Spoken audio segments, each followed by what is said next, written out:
There's a kid in a corner. He's not meditating. He's waiting for the server to respond because his stats are loading so far past cap the system's rendering them in red. The world outside is burning. Beasts, alien invasions, academies scrambling for soldiers. And Su Hong is away from keyboard farming the tutorial because he already read the patch notes. C-rank art in 1 second. Your life's work in 10 exchanges. He copies faster than you can swing, and there's no struggle arc here. Just a system that broke the difficulty curve and a protagonist who never asked for easy mode. His martial value hit -1000. The system said congratulations, not a bug, a threshold. He figured out debt is a resource when you know the game's backend. By the time the 3000 emperors hear about this kid, he'll already be at the final boss arena. This is high martiality, and the tutorial just ended. Our boy Su Hong is lying on his bed telling his uncle and aunt he's got his own problems handled, which is protagonist speak for I'm about to do something extremely stupid and call it responsibility. Rewind 12 hours and Su Hong's getting praised for his diamond fist improvement, still stuck at proficiency while some rando hit subtlety 2 days ago. The manga gives us the full cultivation tutorial. Entry, proficiency, subtlety, great accomplishment, each stage looking progressively more like you skipped leg days or never started it. Classmate gives him the thumbs underpowered, says nobody's at his level, which is the kind of compliment that ages poorly when you remember this is chapter 1, and the power curve hasn't even started its vertical assault. Teacher Lai finally tracks him down with the energy of a man who's been checking every corner of the school, which in this genre means he walked past the protagonist twice before noticing. The Martial Division application fee is 30,000 yuan, and the other students are sweating like they just got a gacha banner notification for a limited character they'll never afford.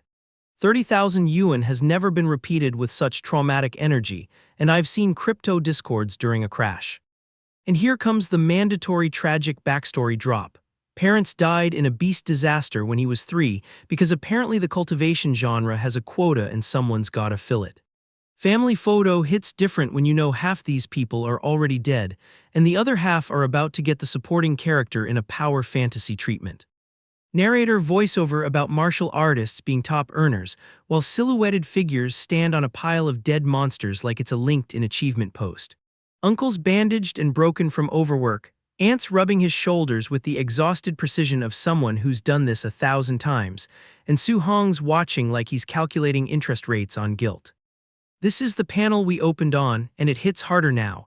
I'll handle my own problems is what you say when you've already decided to commit several misdemeanors before dinner. He's doing the math on how martial practitioners earn tens of thousands in days, which is exactly the thought process that leads every broke college student to either crypto, OnlyFans, or an underground fight club. Cut to the underground arena where the announcer is offering 60,000 for 4 consecutive wins, which is either a scam, a death trap, or both, and our boy's already reaching for a bull mask. Bull mask goes on, single tear rolls down, and the crowd's already calling him a newbie who's about to become a statistic. He roars, flexes, and the announcer lady looks surprised like she wasn't expecting actual stage presence from the guy who showed underpowered in a mask he definitely found in a costume shop clearance bin. Su Hong clocks the killing intent, notes the shaky lower stance on his opponent, and thinks easy pickings with the confidence of someone who's about to learn why underground fight clubs don't have referees.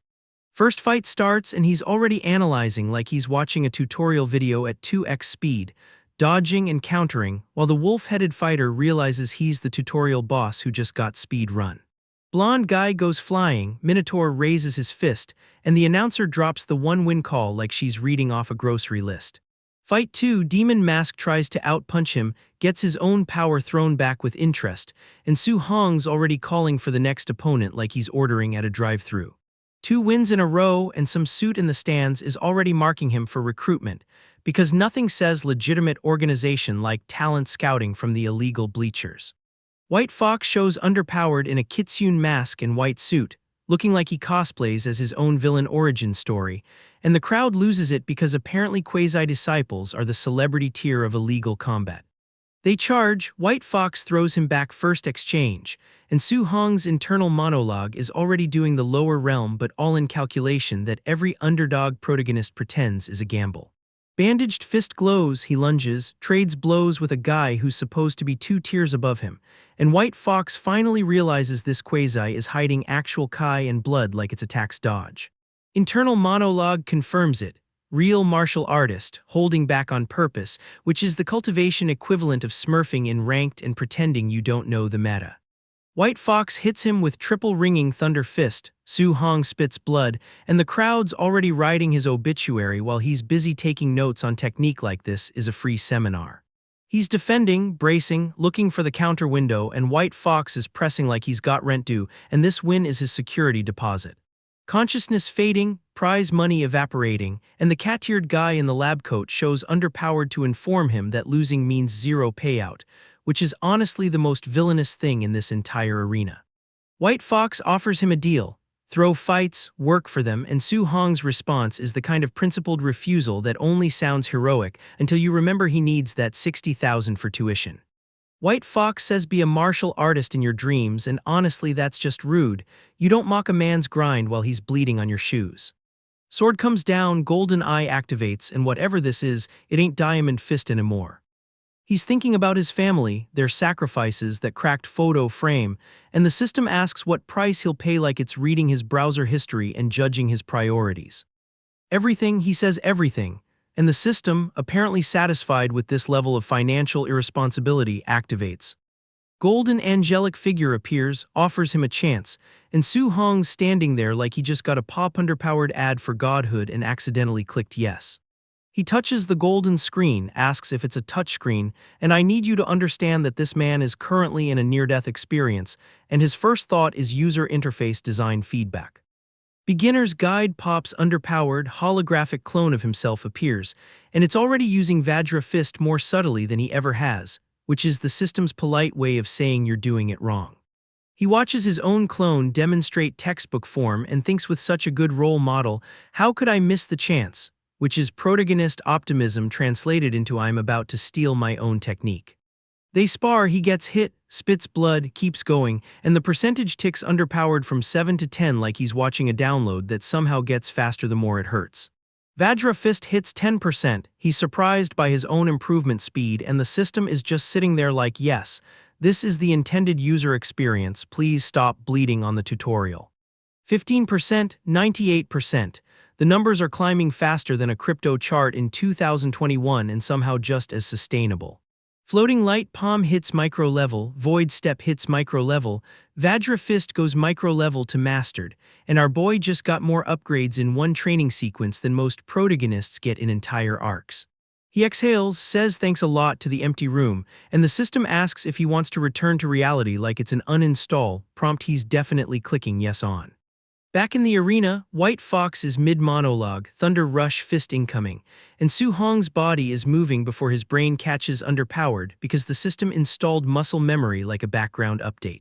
So slow, he says, and dodges and counters, and White Fox is experiencing the exact moment a speedrunner tells the tutorial boss to get good.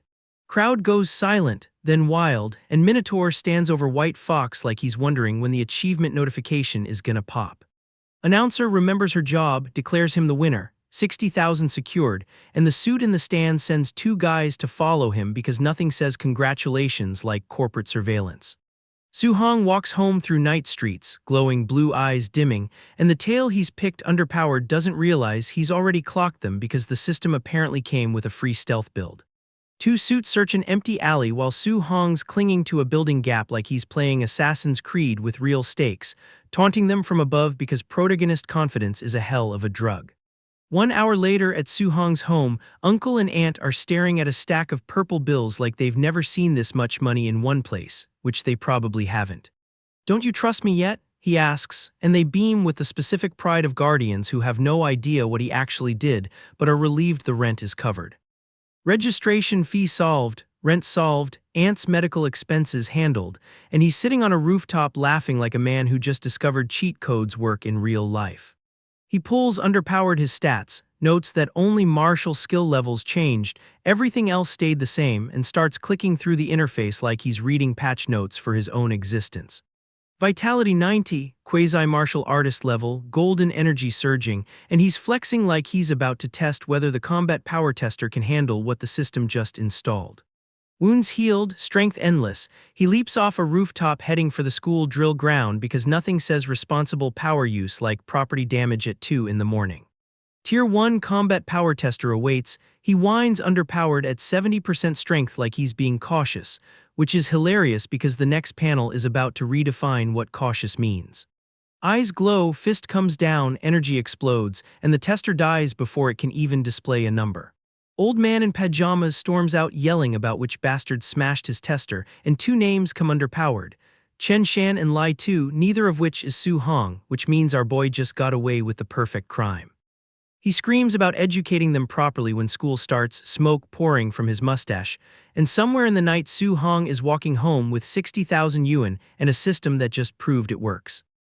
A Tier 3 martial artist walks into a high school dojo, and the students lose their minds like he's the final boss of the tutorial zone. This is Chen Tian, old war buddy of somebody important, here to teach a C-rank martial art called Thunder Rush Fist. The students have never seen a Tier 3 before. Their standards are in the basement. Su Hong watches from the crowd and immediately clocks the technique. 1 punch, 3 impacts. He's already doing the math on how fast he can break this thing. Our guy clenches his fist and thinks, I must seize this opportunity, which is protagonist for I'm about to speed run this entire curriculum before lunch. Chen Tian announces 10 demonstrations from start to finish. The students get one look at the footwork and already know they are in trouble. This isn't a class, it's a filter. Basic level 1 thunder sound. Proficient 3 sounds. Micro level 5 sounds. The instructor hits micro level and the students are already gassed just watching. Then he drops the bomb. Perfect realm 9 sounds. That's his current ceiling. The man has been grinding this technique for years and he's daring these kids to catch underpowered in an afternoon. Second demonstration starts. Students try to follow along. By the end they're collapsed on the floor like they just ran a marathon in a sauna. C-rank martial arts do not care about your feelings. One kid asks if anybody found the trick. The answer is no. The trick is apparently having talent, which is not a trick, that is just being good at the game. The instructor asks where Su Hong is. Su Hong is not there. Su Hong has already left the building. Su Hong does not need 10 demonstrations. Su Hong needs 10 minutes and a corner. Meanwhile, Chen Shan, the school's golden boy, strikes a pose and announces he hit basic level. The crowd cheers. The bar is so low it's underground. Some visiting bigwig calls this passing level at best. The students are offended. The bigwig is correct. Everybody's main character syndrome just got diagnosed by a professional. Old Lai gets roasted for his batch of students. He defends them. He shouldn't. The other guy says one reaching basic is good enough. The standards are falling faster than the students. They walk off muttering about how cruel the martial Dao is, how talent is everything. They have no idea that somewhere on campus the integer is about to overflow. Cut to 7 sound thunder rush fist crackling across the drill ground. Somebody's hitting micro level. Somebody in a student uniform. The observers are doing mental geometry trying to figure out which prodigy slipped in from another city. Chen Tian hears the news and nearly chokes. Half a days, a student reach mastered. That's not learning, that's a patch exploit. Then somebody says 9 sounds. 9 sounds. Old Chen grabs the fence like it's the only thing keeping him in this timeline. He understands everything now, which is more than we can say. Chen Tian throws his own thunder rush fist to verify. 8 sounds. He broke through on the spot just witnessing this.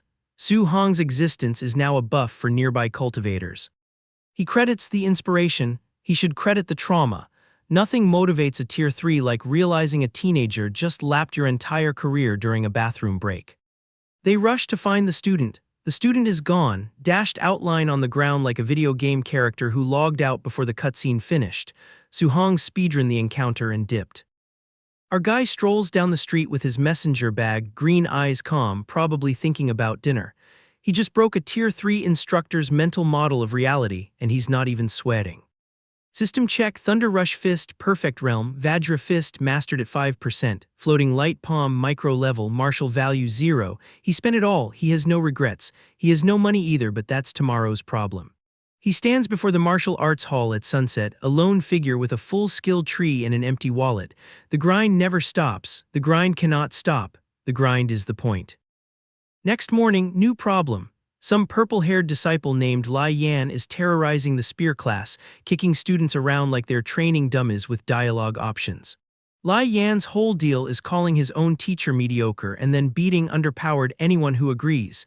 It's a very specific psychological operation and it's working. The class morale is in the negatives. Su Hong's friend explains the situation. New instructor looks down on commoners, teaches like he's reading a terms of service agreement. His disciple inherited the attitude and the combat stats. Lai Yan throws a punch at some poor student and Su Hong catches his sleeve.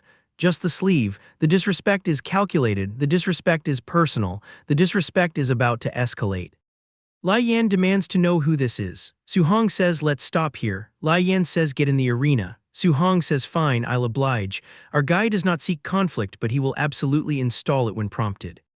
The instructor, some suit guy, watches from the balcony. He's curious. He should be worried. The student he's about to test has already broken one instructor this week. Lai Yan smirks, says you're lucky. Su Hong thinks this person is a bit too arrogant. The understatement of the episode. Our guy's internal monologue has the emotional range of a loading screen and twice the processing power. The instructor announces the final Raging Sea Spear technique lesson. Old rules, demonstrate once, learn or don't. Su Hong's ears perk, underpowered. Once, that's not a lesson, that's a challenge, he accepts. The instructor doesn't believe anyone can learn from one demo. He's about to become the second instructor this episode whose belief system gets formatted by Su Hong's existence. Su Hong grips the spear, blue energy crackles, his eyes glow. The system is already parsing the technique, breaking it into components, optimizing the execution. He's not watching a demo, he's downloading a file. The instructor finishes, the staff lies broken on the floor. The back row couldn't see anything. Su Hong saw everything. Su Hong saw things the instructor didn't know were there. Students complain about the scam. Su Hong thinks about the core technique, spear like a flood dragon treading water. He gets it. He gets it the way you get a joke 3 seconds before everybody else. He grips the staff, energy surges. The system confirms what he already knows. Raging Sea Spear technique, proficient. He learned it from one demonstration. The instructor demonstrated, Su Hong installed. He unleashes the technique. Somebody screams, holy crap, Su Hong learned it. The class is in shambles. Their brains cannot process what their eyes just reported. The students ask if they're too stupid. Yes, the answer is yes. Lai Yan storms out yelling about noise. He's not mad they learned it. He's mad who learned it. Lai Yan watches from the doorway, purple eyes narrowed. He admits Su Hong learned it. He wants to test his depth. He wants to know if this is a genius or a glitch in the matrix. The instructor offers pointers on Su Hong's spear technique. This is like a bronze player coaching a smurf. Su Hong says okay. Su Hong is polite. Su Hong is also about to demonstrate why this is unnecessary. Su Hong's friend warns him about Lai Yan's strength. Su Hong says please enlighten me. That's martial arts for I'm going to learn your entire technique in the next 30 seconds and there's nothing you can do about it. Lai Yan goes first. Raging Sea Spear technique, micro level, blue energy floods the hall. He's good. He's actually good. He's also about to become a tutorial for the real main character. Su Hong closes his eyes. Not a bluff, not fear, system processing, file downloaded, countermeasures ready. He opens his eyes and the gold aura says everything his mouth won't. Raging Sea Spear technique, proficient. He throws it back, same technique, higher level, faster execution. The water dragon just met the flood and the flood is winning. Lai Yan's face does the thing where disbelief becomes existential crisis. How is that possible, he asks. Proficient level Raging Sea Spear technique, from one look. I broke the tutorial before it loaded, my guy. Our boy is gassed, like just finished a boss rush at 3 a.m. and forgot to hydrate, gassed. This is the face of a man who has been corner training so hard the corner filed a restraining order.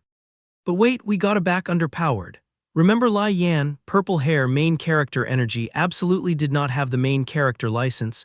He's back and he's brought the Raging Sea Spear technique to proficient stage.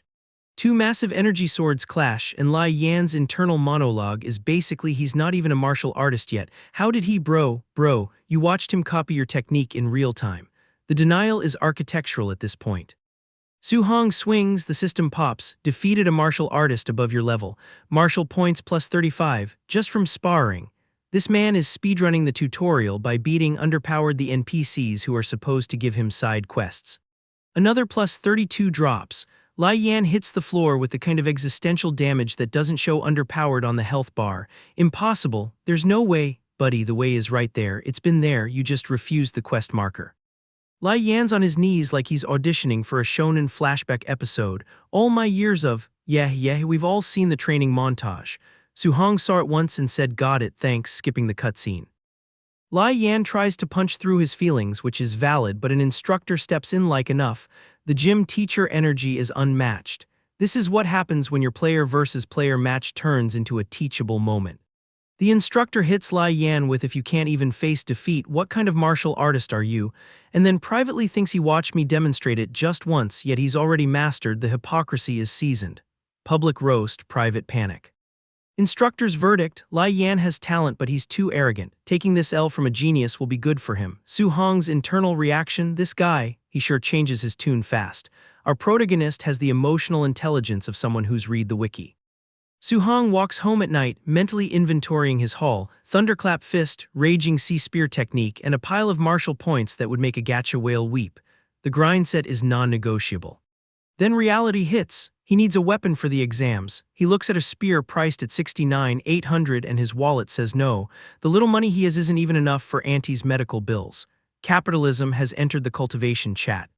He spots a notice, ferocious beasts increasing outside Star City, recruitment drive for martial artists. The lightbulb moment hits so hard I felt it through the panel. Bro's about to turn monster hunting into a side hustle.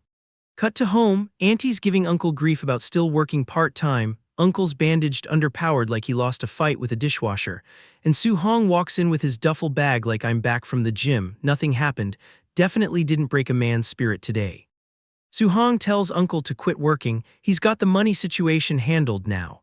Uncle hits him with the I can't just sit around doing nothing, and then immediately gives a thumbs underpowered that screams I am absolutely going to keep working secretly. Su Hong knows the truth, Uncle and Auntie are used to being poor. Unless he earns enough to last a lifetime, they'll keep grinding themselves into dust. The burden of broke relatives is the original emotional damage debuff. He dumps every martial point into vitality. The interface flickers, 95, 2, one step away from martial artist. He's sitting in pink flames like he's in a lo-fi beats thumbnail contemplating his next move. The aesthetic is accidental and perfect. Preparations complete, he declares, and then immediately lies on the gym floor panting like a man who just finished a speed run and forgot to save point. The gap between I'm ready and I'm dying has never been narrower. He finally reaches the Star City martial artist base and immediately complains about the distance. This man just learned 2 martial arts, broke a man's ego and maxed his vitality, but walking is where he draws the line. Inside, martial artists everywhere, which is apparently unusual. An older guy with a mustache and an axe confronts a younger guy with a spear. The energy is Walmart parking lot at 2 a.m., but everyone knows Kung Fu. Su Hong reads the fine print, after killing a beast, remove the left ear as proof. Otherwise, no payout. The bureaucracy of monster hunting is unrelenting. Even in a cultivation world, you need receipts. Then the crowd parts for young Master Yi, blonde, masked, fox energy, the whole package. Someone in the background says he got his ass kicked a few days ago. The gossip infrastructure in this world is fiber optic. Su Hong clocks him, then clocks the silver-haired smirk behind him. The political geometry of who's with who is already forming, and our protagonist is standing there like a man who brought a spreadsheet to a knife fight. An older man asks if it's his first time going into the wild alone, then sighs, another ignorant, fearless brat.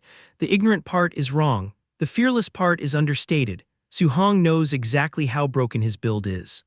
Su Hong declares he'll return with a full haul, then immediately wonders if all the outer forest beasts got killed already. The confidence to confusion pipeline is instant. He's speedrunning a zone that other people have been farming for weeks. Enter the Nether Moon Wolf. Tier 1 initial stage, textbook standard, glowing red eyes, absolutely furious about being in a textbook. Su Hong recognizes it immediately because of course he studied. The man prepped for this exam like it was the SAT. The wolf howls, lunges, and Su Hong meets it with a thunderclap fist that sends it flying. One shot. The wolf went from apex predator to physics demonstration in a single panel. The kill feed would be embarrassing. Oh, he's going for, the wolf lunges again, fist. Lightning cracks, the wolf dies midair, and Su Hong's internal monologue is this what fighting a monster feels like? It's even more exciting than I imagined. This man is main character syndrome incarnate. He smirks, clenches his fist, and calculates, rank 1 early stage beast 1 move. What about mid-stage? The confidence scaling is exponential. He's not even breathing hard and he's already theorycrafting the next difficulty tier. Next, a raging black bear, also one shot, 3,000 bucks in the bag. The system reminds him, accumulated martial points sufficient to break through to martial artist. He's been in the wilderness for maybe an hour and he's already eligible for a promotion. Then the ground shakes. A serpent emerges, massive, dark-scaled, glowing yellow eyes, the kind of enemy that gets its own health bar across the top of the screen. This is not a wolf. This is a raid boss that wandered into the starter zone. Other martial artists are already getting wrecked. One guy thrown against a wall, another midair screaming, the whole party is in shambles. Su Hong watches from his rock like a man evaluating whether to intervene or finish his snack first. So fast, he observes, as the serpent moves in ways that break the game's animation budget. The gap between I can one-shot wolves and this thing eats parties is the exact moment where protagonists either level underpowered or become a cautionary tale. A wounded martial artist wipes blood from his mouth, asks to borrow a spear, and Su Hong watches the collective desperation. These are actual martial artists getting folded, and our boy hasn't even officially ranked underpowered yet. The power differential is becoming a problem. Su Hong does the math out loud. To kill a rank 1 late-stage beast, you typically need a team of martial artists, but his martial arts are all cultivated to perfection, and he already easily defeated a mid-stage raging black bear. The but is doing violence to that sentence. So right now, I have the ability to fight this black jade giant python. The understatement is weaponized. He steps forward, spear in hand, and the serpent opens its maw wide enough to swallow a sedan. This is the "are you sure about that" meme in real time. Raging sea spear, perfection. The water erupts, the spear pierces through, and the impact is so clean the sound effect is just Chinese letter, the universal noise of you thought. The serpent recoils like it just read its own death flag. The snake lunges back furious, and Su Hong meets it with a blade strike that splits scales. He's not dodging, he's not kiting, he's trading blows with a creature 10 times his size and winning the exchange. The build is not balanced, the build has never been balanced. Again, he shouts, eyes glowing blue, surrounded by ethereal energy. The serpent unleashes a torrent of blue from its maw and Su Hong meets it head-on. This is not strategy. This is a man who has never been told no by a damage number. Sword clashes with fang, energy explodes, the battlefield becomes a particle effects demo. Other martial artists are scattered like ragdolls in the background, while our protagonist solos the raid boss they couldn't handle as a group. The damage per second meter would be illegal. Su Hong's internal monologue finally shows some tactical awareness. The size difference is too massive for a fatal blow, so he needs to wear it down first. The first implies he's already committed to multiple rounds. The stamina bar is a social construct to this man. He charges again, thunderclap building, the spear a blur of intent. After the attack lands, immediately put distance. He's actually kiting now. The man learned mechanics from watching other people fail and adapted in real time. This is what speedrunners mean by optimized. Fighting like this is exhausting, but at least it's safe, he says, huffing as the serpent circles in frustration. Both of them are reaching their limits. This is the two exhausted animals staring at each other phase of any boss fight. Someone's about to make a critical error. Bring it on, Su Hong shouts, and the serpent obliges with a lunge that kicks underpowered enough debris to qualify as environmental storytelling. He's swinging, connecting, and then surprise. Someone else just entered the encounter. Who is that? A new figure lunges in, red energy blasting from his fist, and Su Hong's expression shifts from "I got this" to "excuse me, this is a solo queue." The nerve of some people. Party crashing a boss fight is a reportable offense. The masked figure with the glowing red blade gets thrown for his trouble. Coughing, distressed, absolutely cooked. Su Hong watches this happen and his face says everything. You interrupted my combo for that. The disrespect is mutual. Then the real party arrives. 5 adventurers led by a man in a tan jacket, and the leader says, we meet again. How about you give this black jade giant python to me? The audacity, the entitlement. The "I brought friends so I'm entitled to your loot" energy is prehistoric. Our guys cornered, outnumbered, and apparently fresh out of tutorial zones to hide in. 5 martial artists think they've got him boxed. The metrics say he's outclassed. The metrics, as we will learn, are having a skill issue. One of them actually asks if they are afraid of one man. Brother, you are about to become a case study in why group content doesn't work when the raid boss reads your strategy guide before you do. Su Hong doesn't answer with words. He answers with a wooden staff to the ribcage that sends this purple-shirted gentleman into early retirement. The masked man lunges, baton out, thinking he's got the drop. Our MC's eyes say he's already calculated the trajectory, the wind speed, and how many funeral arrangements this will require. Glowing eyes, shadowed face, determined aura. This is the "I just remembered I have homework due at midnight" expression, except the homework is murder and he's already turned it in. Blondie's on the ground wondering how our boy got so fast. The answer is he didn't get fast, he was always this fast. You just finally entered his aggro radius. Somebody shouts that even rank 3 martial artists can't perfect the thunderclap fist. Su Hong's over here running 2 perfected techniques like he's dual-wielding browser tabs. The system didn't patch this. The system designed this. Perfection Vajra fist, perfection thunderclap fist.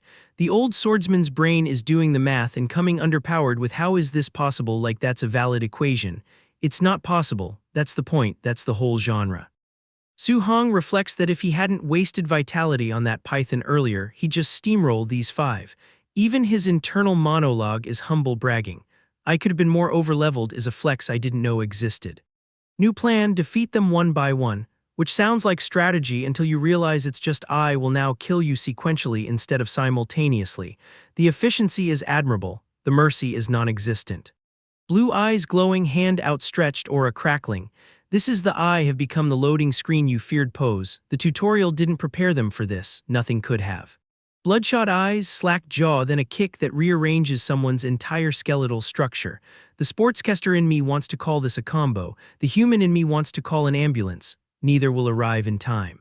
Suit guy takes a headshot that explodes into black particles and light. Then another gentleman discovers gravity the hard way, blood spraying like he just unlocked the trauma achievement, which, to be fair, he did. The survivors are asking if they should run. Someone says I must kill him today with the confidence of a man who has not been watching the same fight I have. The disconnect between ambition and data here is staggering. Blue energy blasts from eyes, swords swing, rifles get involved like that's going to change the outcome. This is not a fight anymore. This is a demonstration of why player versus player mentality doesn't work against someone who farms player versus environment like it's a religion. Sword flash, shockwave kick, debris everywhere. The environment is taking damage just from being near this man. The trees didn't sign underpowered for this. The ground certainly didn't, but here we are. The old swordsman is sweating, shocked, asking how this kid got so strong in just a few days. Sir, it has been established he didn't get strong. You got unlucky enough to spawn in his instance. Blondie's kicking dirt, screaming damn it like that's a spell that will fix his life.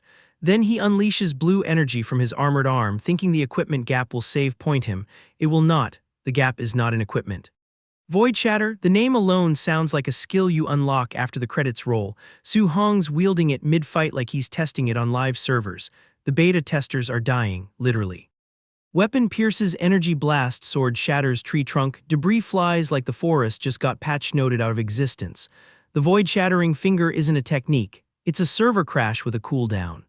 3 beams of blue energy, each labeled void-shattering finger, crisscrossing through the forest like he's trying to unlock the achievement for most overkill in a single panel. The birds are fleeing. The birds are smart.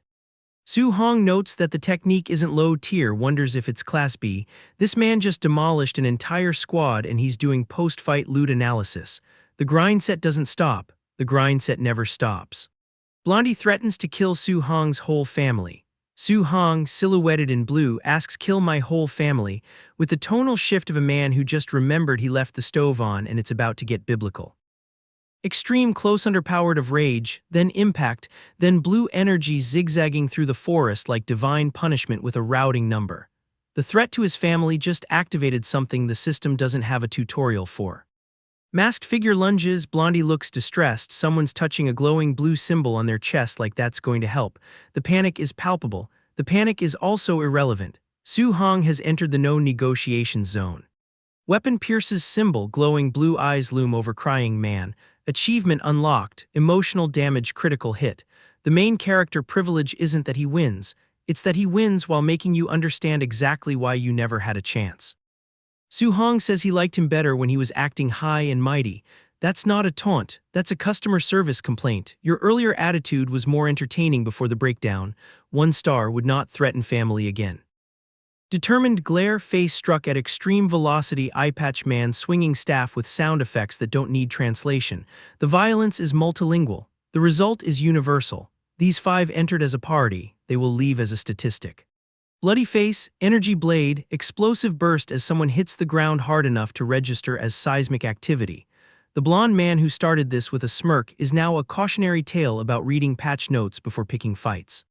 Su-hong stands in flames, glowing sword in hand, says you shouldn't have used my family to threaten me. The earnest mode is engaged. The sarcasm is gone. This is not a protagonist speaking. This is a terms of service violation being enforced. Blondie's panting, bloodied, insisting Su-hong isn't even a martial artist. The observation is technically correct. He's not a martial artist. He's the reason martial artists need insurance. The category error is terminal.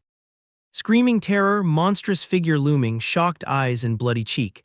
The man who thought metrics lied to protect egos has discovered the truth. The metrics weren't lying to protect his ego. They were lying to protect everyone else's. Giant snake returns, mouth wide, fangs bloody, because of course the ecosystem wants in on this. Su-hong spent too much time fighting humans and now the player versus environment content is respawning. The tutorial, it turns out, was never finished loading. He just broke it before it could start. Vitality hits 100, and the system finally stops spamming his notifications like a gacha game with notification privileges. Our boy's whole body is running magma hot, which in cultivation terms means the breakthrough is working, and in medical terms means he should be dead 3 times over. The giant python does not care about his personal growth moment and lunges anyway, which is honestly rude when someone's having their protagonist ascension cutscene. Su-hong declares he's finally a real martial artist, and the timing is immaculate because the giant snake was about to make him a real cautionary tale. He clenches that fist, red aura pouring off him like he just unlocked the premium battle pass, and the snake finally realizes it picked the wrong corner of the map to spawn in.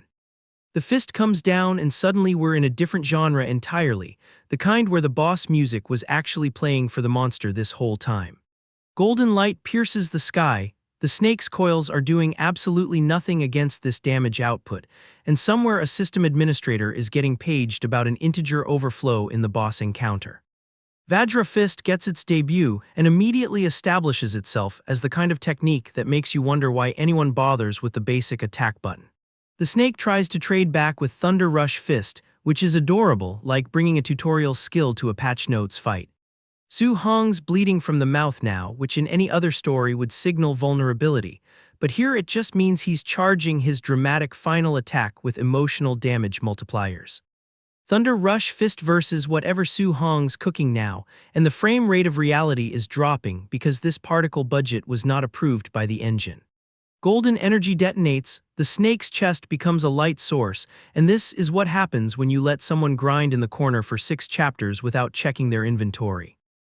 The aftermath is just smoke and the sound of a server processing what happened, and then we see our guy standing on the corpse like it's a victory emote he earned from a secret achievement.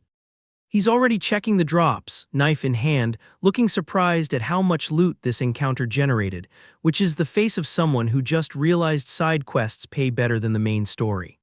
The surviving bandit gets the most condescending eulogy in history, ending with "you got off easy," which is technically true because the other option was being the giant snake's afternoon snack. Su-hong's already moved on to wondering if he can loot the B-rank technique from Yifeng's corpse, because nothing says peerless talent like grave robbing for skill books. Void-breaking finger, B-rank, memorized in one sitting by campfire light, and the other students back at Academy are still doing breathing exercises while this man is pirating techniques from dead people. He emerges from whatever digital void the system stores him in, glowing with that specific blue energy that means, "I just learned something in the time it took you to read this sentence."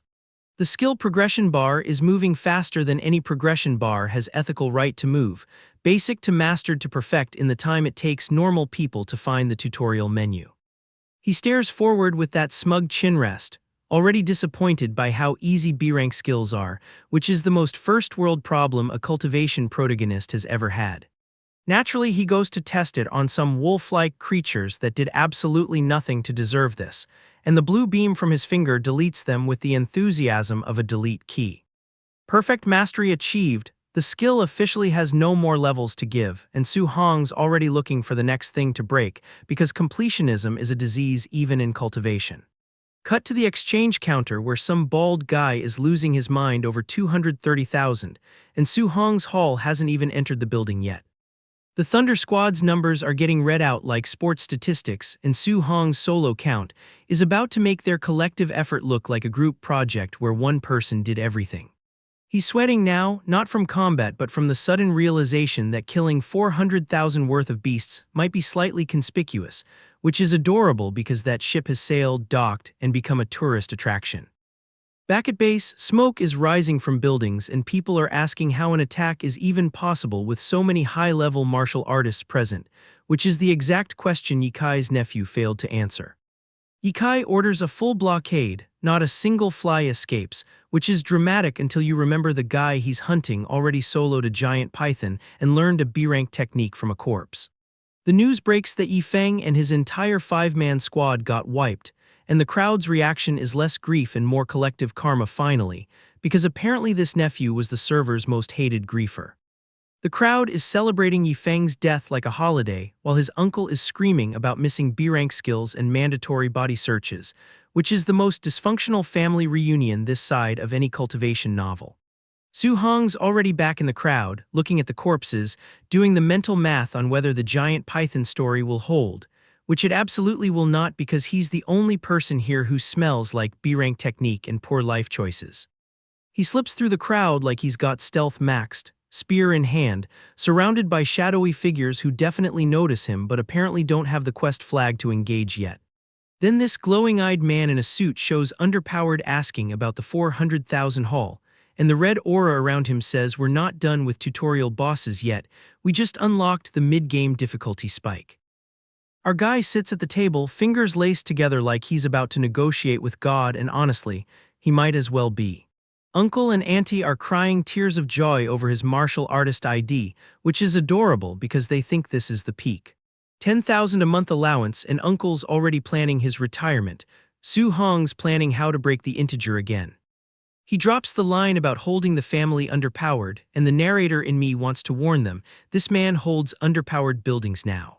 Cut to Su Hong training so hard his aura's doing the heavy metal album cover thing, flames everywhere, eyes glowing like he angered a graphics card.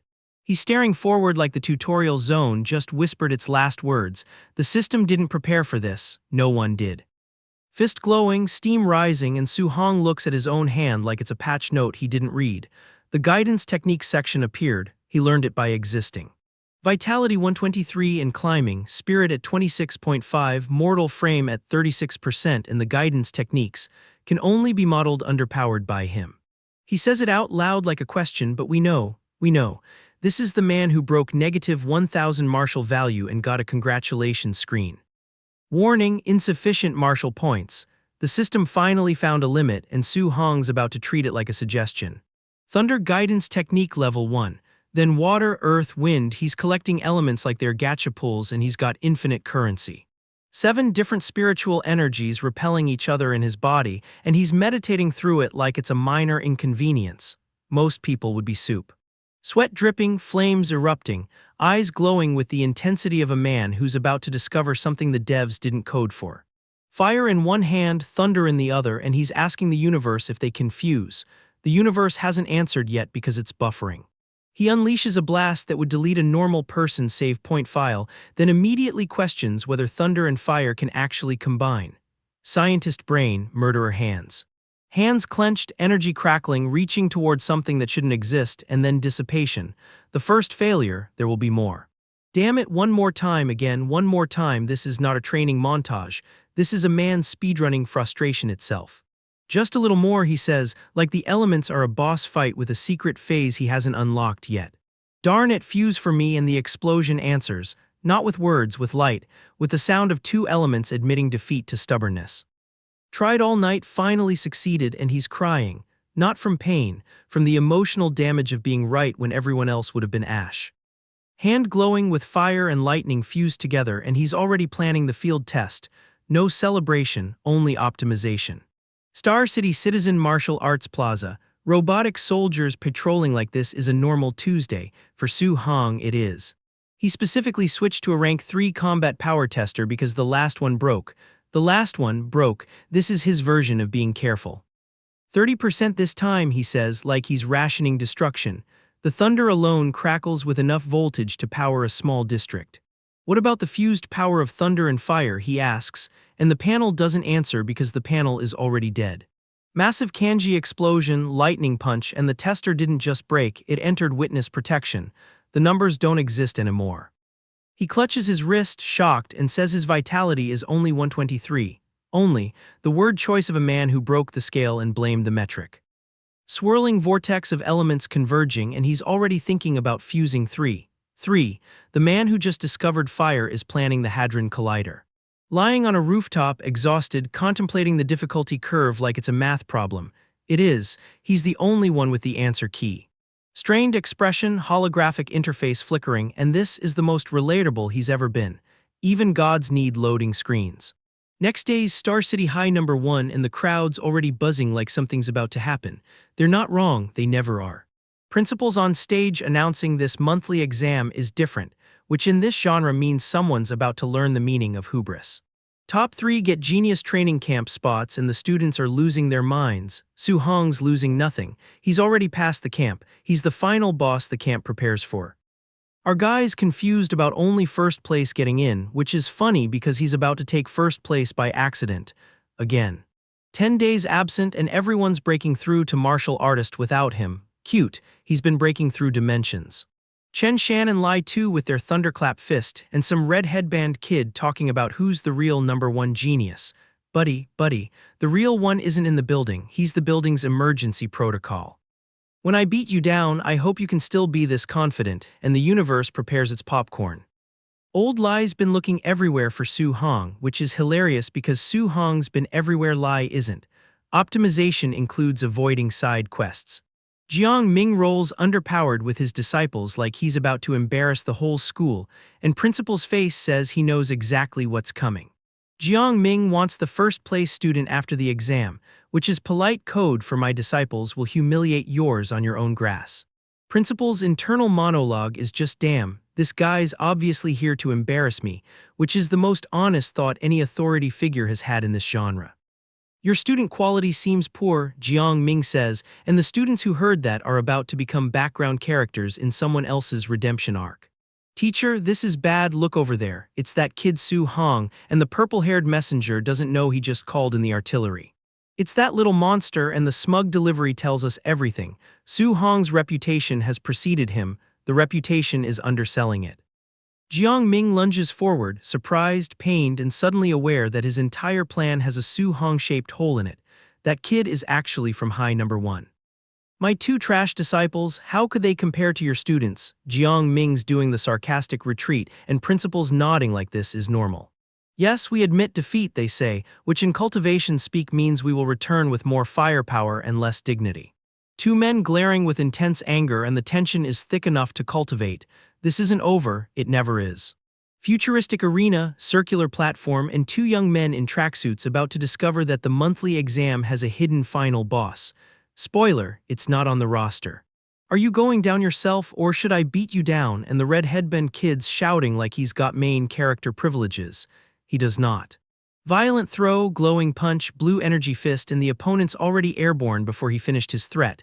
Speed run strats, no hit run, good game.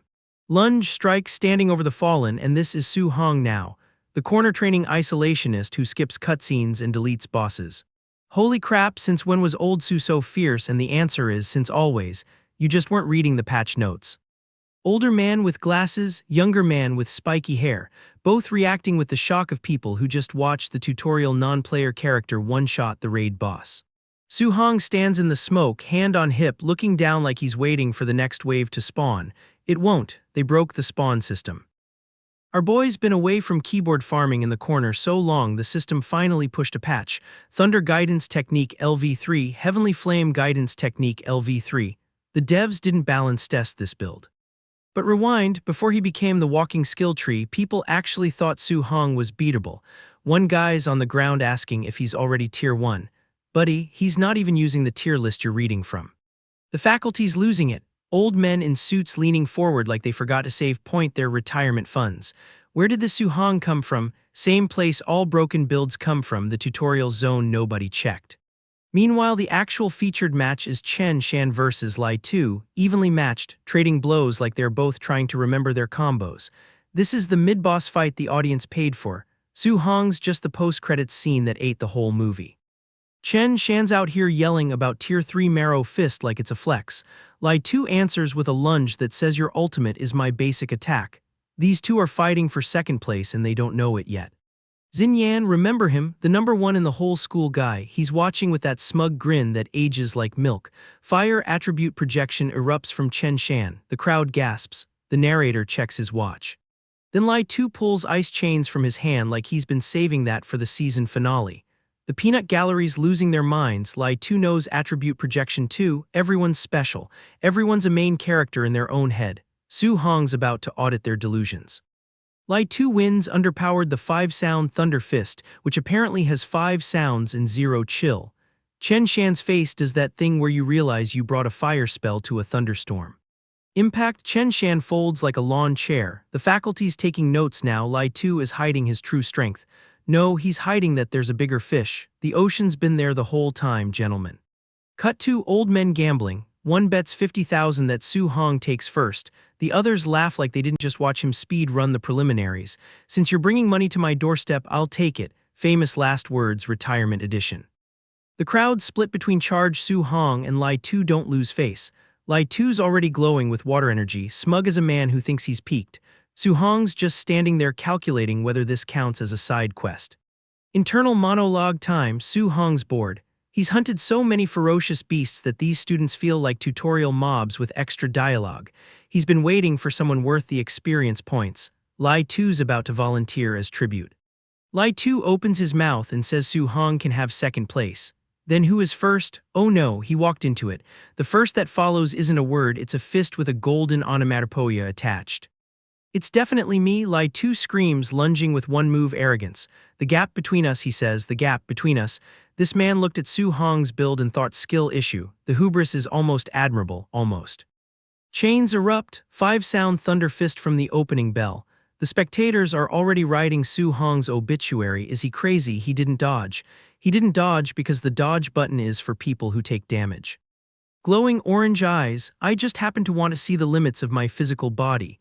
Translation, I wanted to know if I could no-hit this boss. The answer is yes. The answer is always yes. Fist meets fist. The impact carries enough emotional trauma to become next week's villain backstory. Someone in the crowd screaming for a medic. Su Hong's already calculating his next level underpowered. Chains wrap. Su Hong strikes through them. Shockwaves. The sword or whatever that energy construct is, it's doing things now. Cinematic, generous. The raid boss is wondering why his mechanics aren't working.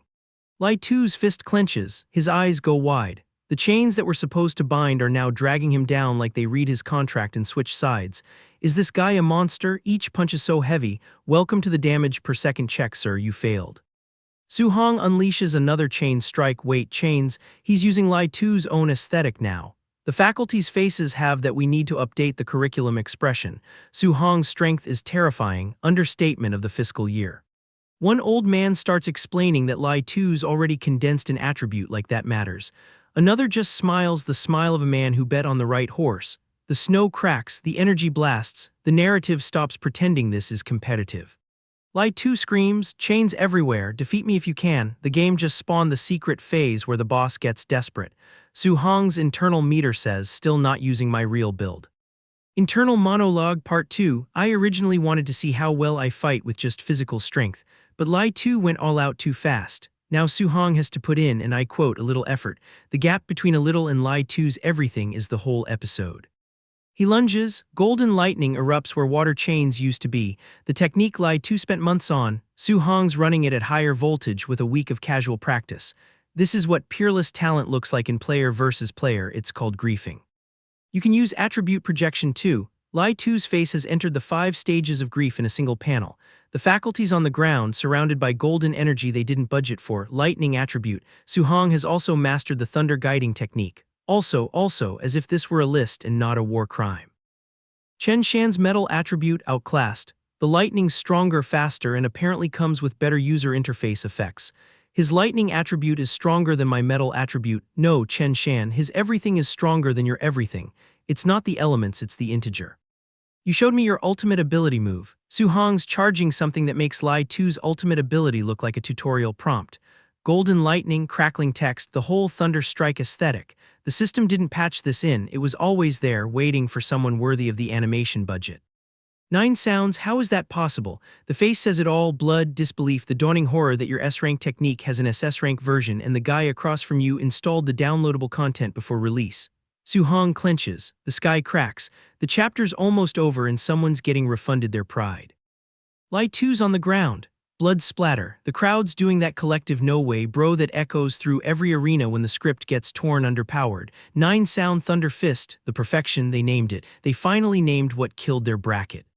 Cheering from the smart money, shock from the old guard. One man's being held back like he's about to fight the result, and then the line that seals it, that's no simple genius. That is the dragon of our Star City no. 1 high, patch notes just dropped and the meta's never recovering. New act, new problem, someone's knocking at Su-hong's door like they didn't get the memo about who answers. A woman in a suit, purse in hand, the whole I'd like to speak to your manager energy, except she's the manager and she's here to negotiate with a force of nature. You must be Su-hong, I'm Lin Nyan's parent, the top 3 get training camp spots, her son ranked, well not top 3, 30,000 yuan to give underpowered the spot. She's offering hush money to a man who just made thunder his hobby. Su-hong stands between his aunt and uncle, stoic as a firewall. The woman's getting angry now, what kind of attitude is that? The camp was established to nurture geniuses, she says, waving red cards like they're supposed to impress someone who farms SSS rank techniques. The competition is cruel, people die there, she throws the papers. Su-hong's aunt asks if it's true, if it's really that dangerous. The worry in her voice is real, the danger is not for him, everyone else, different loot table. The uncle steps in. Little Hong, can you guarantee your safety? Su-hong stares, determined, aggressive, the look of a man who's been guaranteeing his safety since before the system had a user interface. The silence is his answer. The silence is always his answer. The woman's losing it. You actually believe a child's guarantee. The uncle does. The uncle who raised him, who knows what little Hong became while nobody was watching. Of course I believe him. If you've ever had someone trust you before you've proven anything, drop uncle in the comments, I'll wait. Besides, if I don't trust my own family, am I supposed to trust you? The door closes. The shoes fly. The woman in purple walks away clutching her purse like it owes her money. She came to buy a spot and learned the spot's not for sale, the whole system's closed beta. Su-hong apologizes for hiding the danger. The uncle's fine with it, I'm a rough man, you're more educated than I am, and you know that training camp, he trails off. The unspoken part, you know what you are, we don't, but we trust it. Thumbs underpowered, smile, MHM, the whole exchange is 5 words and more emotional damage than the entire fight sequence. Su-hong's got people who believe in him without understanding him, that's the real buff, that's the passive skill that never shows underpowered on the character sheet. Night, rooftop, Su-hong alone again because the corner wasn't isolated enough. Even though uncle and aunt support me, they must still be secretly worried. The burden of being the only one who knows the numbers are fake, he's not risking death, he's risking their peace of mind. System check, 285 martial value from a dozen matches. The man who no-hit a finalist is complaining about insufficient drops. Void-shattering finger, perfection. Raging C-spear technique, P, the list goes on. The system's user interface is starting to look like a Steam library with too many 100% achievements. Mortal frame plus 0, 1 mortal body plus 0, 1. The numbers tick underpowered like he's idling in a clicker game. But 64, 6% completion means he's still farming. Still 35, 4% away from whatever comes after mortal. The game's holding back the next tier like it's saving it for a season pass. I only cultivated the guidance techniques for a few days. I didn't do anything else. The suspicion dawns, could normal cultivation be enough? No extra conditions. The system's either bugged or Su-hong's the bug. Either way, the devs aren't patching it. Lightning in one hand, fire in the other. In that case, I'll try to raise them another level. The industrial background doesn't know it's hosting a man who breaks progression curves before breakfast. The elements crackle. The night doesn't end, it just waits for him to finish. Sunrise, rainbow light on skyscrapers. Eyes open with red and gold glinting, the I haven't slept but I've ascended look. Thunder Guidance Technique LV3. Heavenly Flame Guidance Technique LV3. We opened on this. We're closing on this. The loop's closed, the build's complete, and the tutorial's still loading for everyone else. Morning departure. Baseball bat over shoulder, parents waving, the whole okay I'm off then energy of a kid going to summer camp. Except the camp is a death arena for geniuses and the bat's probably a spear technique in disguise. Family doesn't know, family never needs to. The parents whisper their worry once he's gone. You say that to me, but aren't you just as worried? They're trembling. They're pretending. They're every family who's ever watched someone they love walk toward a difficulty slider set to literally impossible for mortals. Su Hong walks, determined eyes sword in hand, speed limit signs irrelevant. Then screech, red convertible, blonde woman, sunglasses, black dress, stop. The president of the Star City Martial Arts Association doesn't send a text, she sends herself. Get in, no please, no explanation. The stern face of a woman who knows profiles, who knows exactly what Su Hong is and isn't, and who's still treating him like he needs a ride. The car speeds. The highway blurs. The episode's got one more information drop before credits. President, did you need me for something? The president who knows profiles. The president who says, as the president of the Star City Martial Arts Association, I know the profiles of some of the people present. Some, not all, not his. She's driving a mystery she hasn't solved yet. Su Hong smirks just slightly, the backseat confidence of a man who's read the spoiler thread. Regarding the genius training camp, there are some things I must remind you of. The monster's there, she says, Class B martial skills minimum. The difficulty spike he's been waiting for. Those monsters, the skills they've mastered are at least Class B. She thinks this is a warning. Su Hong's internal calculator says more martial value per kill, better drop rates, finally some worthy experience points. Rank 2 martial artists need 200 points of vitality. There are actually people, yes, there are, he's not one of them. But I'm not afraid of Class B martial skills. With the system space I can learn, he catches himself, almost said the quiet part loud. The president continues, oblivious, even if you face setbacks, do not take it to heart. With your talent, success is inevitable. She thinks he's nervous, he's budgeting inventory space.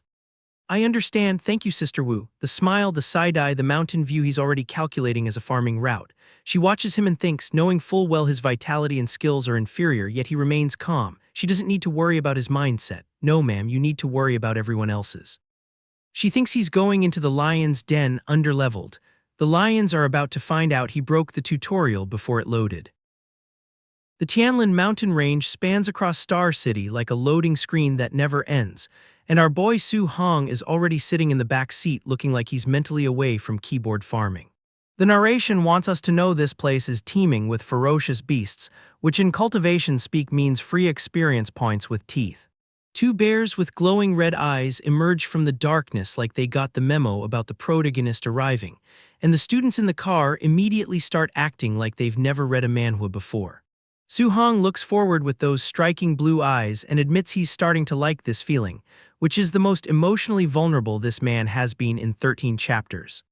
They pull underpowered to this dusty tent encampment that looks like a music festival got invaded by a military coup, and the three protagonists in matching tracksuits stand there like they accidentally joined the wrong Discord server. A man with a ponytail and goatee surveys the scene with the intensity of someone who's about to drop a tier list nobody asked for, while some guy in a hood with glasses peeks over his shoulder like he's reading spoilers. The students line, underpowered, looking like they're waiting for a sneaker drop, and Su Hong stands there with a white cloth tied around his head like he's cosplaying as his own difficulty setting. Our guy grabs a wooden staff and says let's go with the enthusiasm of someone who already knows the walkthrough, while three young men in identical outfits stand behind him wondering if they're in the right party. The older man in the suit drops the bomb that there's an entrance exam too, and the student asking the question has the exact energy of someone who didn't read the quest description. A convoy of luxury sedans rolls underpowered like the gacha whales just arrived, and some student mutters about major families making everyone wait, which is basically the cultivation genre's version of economic anxiety. Goddess Xiao Yan steps out with spiritual telekinetic energy radiating off her like she's got the premium battle pass, and Lin Xing of the Lin family shows underpowered almost at rank 2, which in this economy is basically inherited wealth.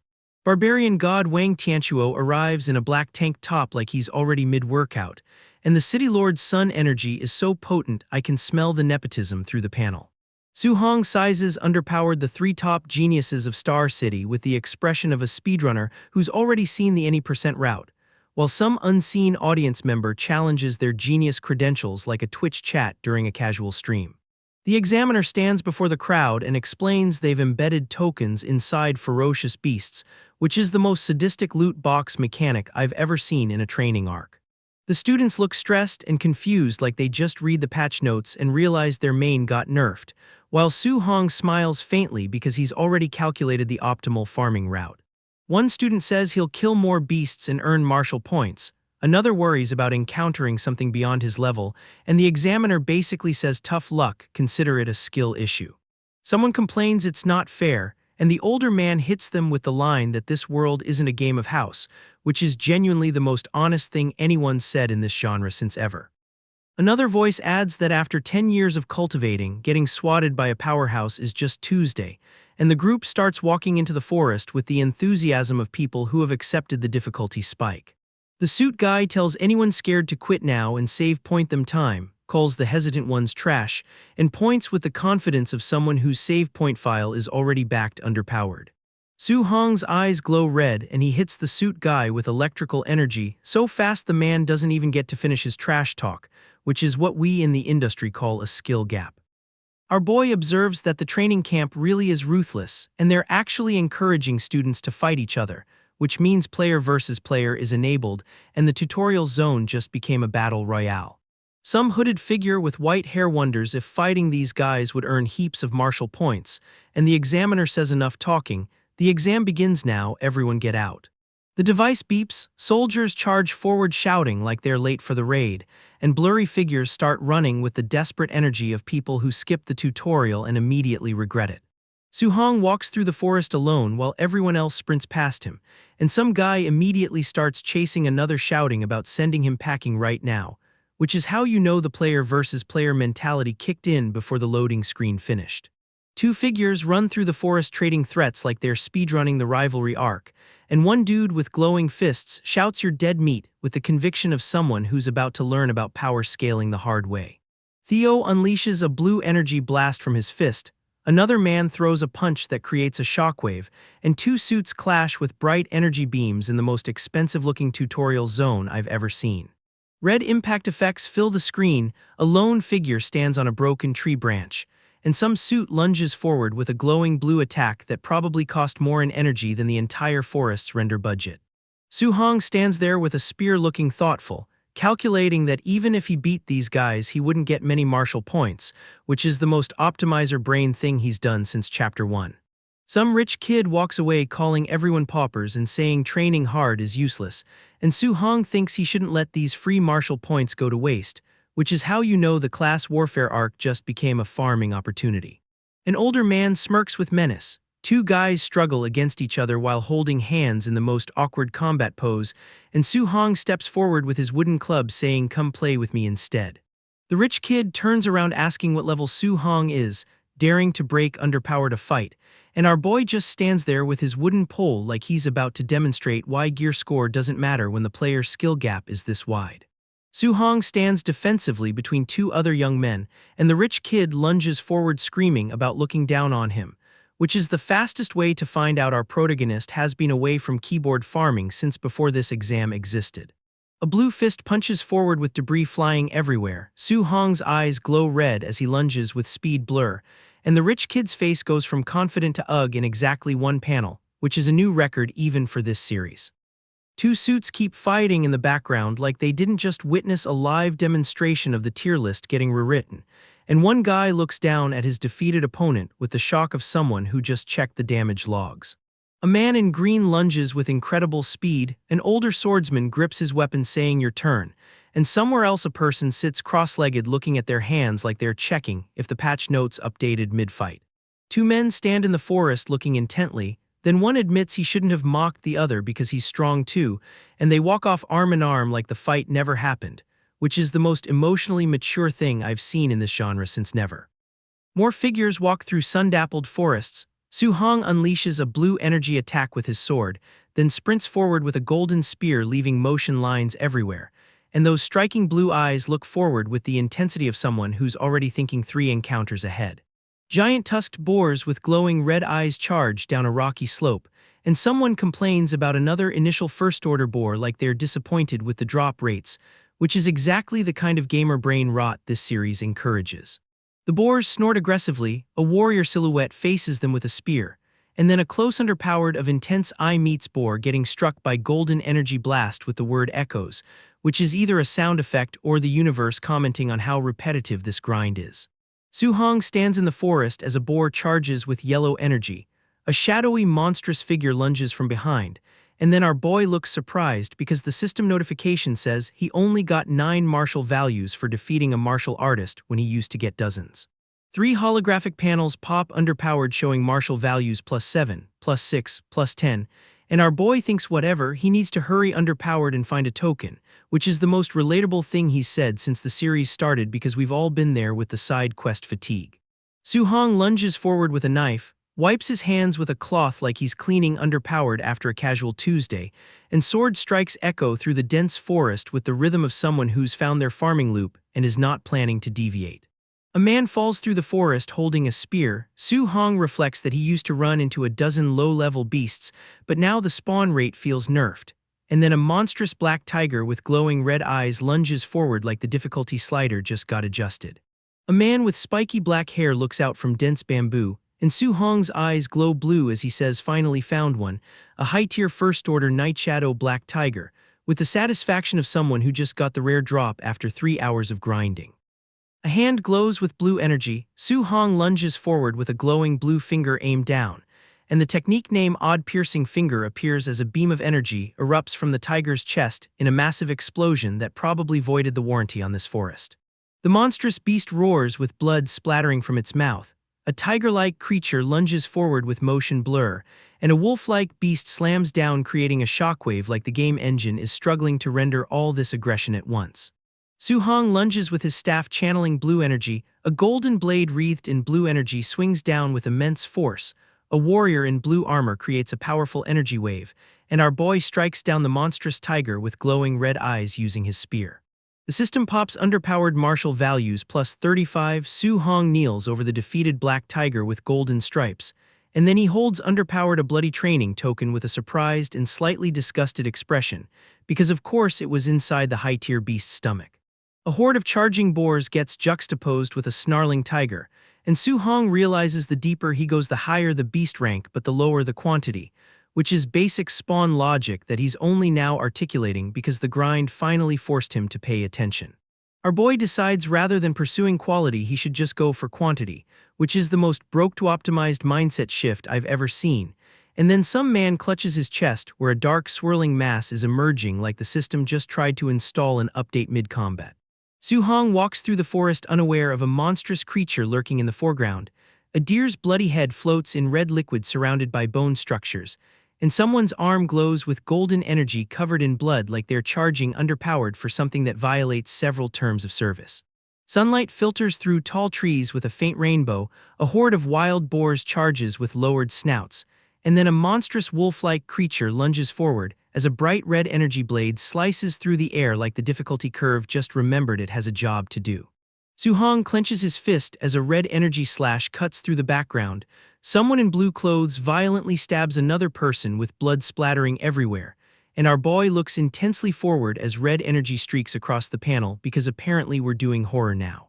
A man with spiky black hair surrounded by orange flames says he finally found a middle-tier one after killing dozens of first-order beasts. Su Hong leaps forward with a punch that creates a blinding explosion, and a monstrous creature roars with its mouth wide open revealing rows of sharp teeth. Another monstrous beast roars with saliva dripping from its jaws. Red onomatopoeia floats above a dark tunnel structure, and Su Hong lunges forward surrounded by golden aura with his fist extended like he's about to speed run this encounter before the cutscene finishes loading. A glowing red energy slash cuts through the air narrowly missing a fallen figure. Su Hong unleashes a powerful glowing punch that shatters the ground beneath him, and someone falls from above with a red glow emanating from their eye like the system just flagged them for suspicious activity. A tree trunk gets struck with immense force scattering leaves. Su Hong stands in the forest with his pole weapon looking determined, and someone walks forward with white and blue sneakers while a golden weapon is visible because even the footwear is getting screen time now. Birds fly over a vast mountain landscape. Something blurs fast through the forest with light rays, and Su Hong looks to the side surprised asking what was that noise, which is the first time he's sounded like a normal person since the series started. A massive golden-winged beast soars through the sky. A colossal golden-feathered bird descends from above a dense forest with ominous glowing eyes, and a lone man with a spear stands ready below like he's about to find out the raid boss spawned early. A giant fiery phoenix-like bird screeches with glowing claws and wings spread wide. A young man with glasses looks terrified, saying the Beast King's power is terrifying, and Su Hong grips his golden spear with legs bent preparing to strike, because apparently we're doing this now. Su Hong stands there gripping that golden spear, and I need you to understand something. This man has been grinding initial first-order bores for martial values like they're going out of stock. He just watched a beast king descend from the sky like the final patch note nobody read, and he's still preparing to engage. If you've ever been so overleveled for the tutorial that the game accidentally spawned the end-game boss early and you thought finally, some content, drop unranked in the comments. I'll wait. The Beast King's power is terrifying, the glasses guy said, and he's not wrong, but what he doesn't know is that Su Hong broke the tutorial before it loaded, and the system has been trying to catch underpowered ever since. Qin Tianli shows underpowered to the Golden Rock Beast King's crib like he's collecting overdue rent, announcing himself as a rank 7 Grandmaster with the energy of a man who has never been told no. The Bird King is not leasing, not subletting, not interested. Qin Tianli's counteroffer is violence until terms are accepted, classic cultivation negotiation tactics. What follows is basically a fireworks display with property damage.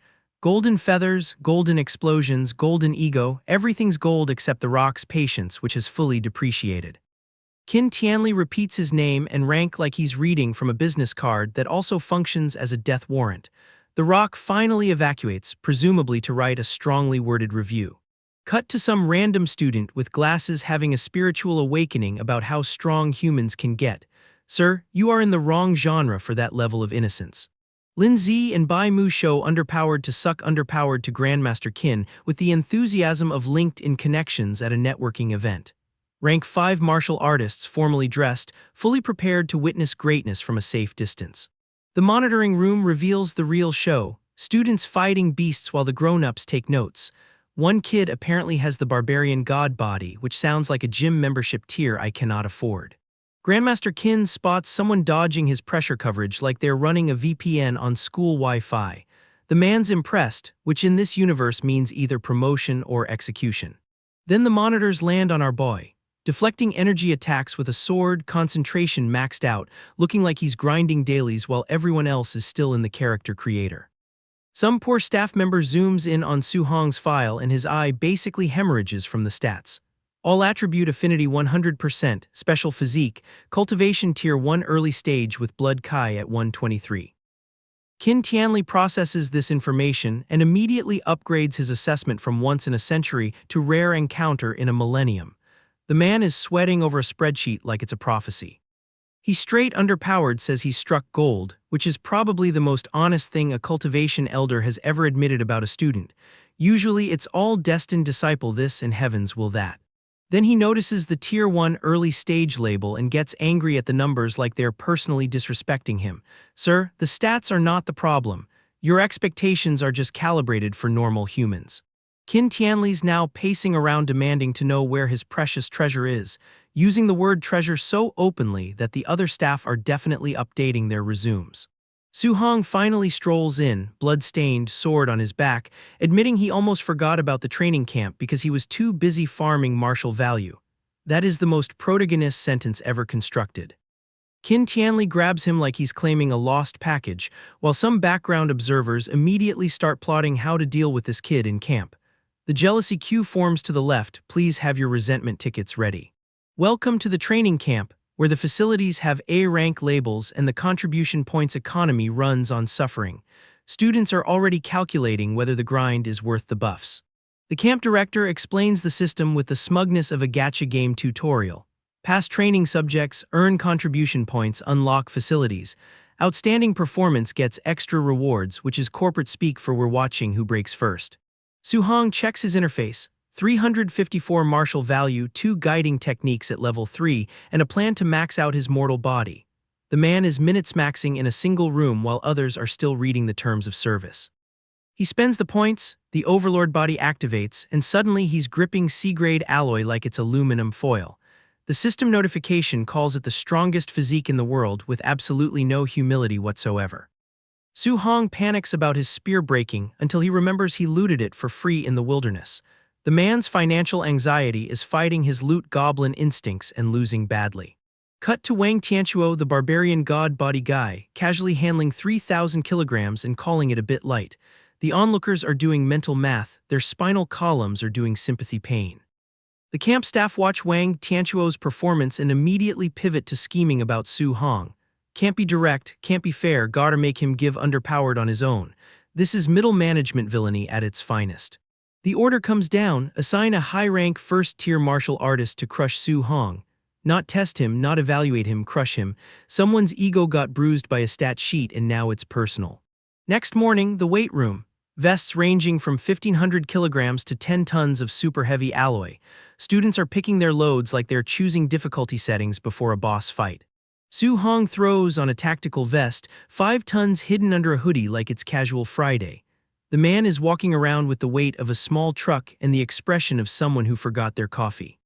Wang Tianchuo enters the gravity room without removing his 3-ton vest because apparently subtlety is not a barbarian god body feature. Su Hong watches this and recalibrates his understanding of strong. Other students watch Su Hong head for the gravity room and immediately start the betting pool on his failure. No vest visible, probably weak, definitely foolish. The observation skills are not matching the confidence. Su Hong calculates 5 tons at double gravity, realizes that's 10 tons, adjusts to 1.5 like he's optimizing a spreadsheet. The gravity room hits and he's immediately feeling the weight of his own decisions. Observers call him weak, hilarious, the tail ender. Meanwhile, he's inside cultivating faster than anyone because the expensive gravity room actually works. The haters are providing free motivation and don't even know it. Su Hong exits exhausted, gets mocked for being out already, while some guy brags he could sleep in there. The gap between perception and reality is wide enough to park Wang Tianchuo's ego in.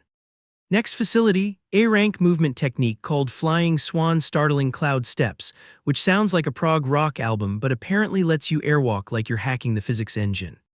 Lin Xinghe sets the difficulty to maximum level 10 because of course he does.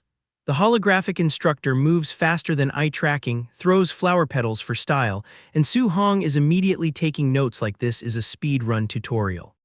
Other students laugh at Su Hong for trying to learn an A-rank technique in real time. The laughter ages poorly when he starts matching the hologram move for move, percentages climbing like a crypto chart in 2021.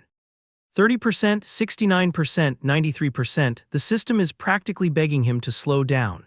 Entry-level mastery achieved, first A-rank movement technique unlocked, and he did it while everyone was still loading.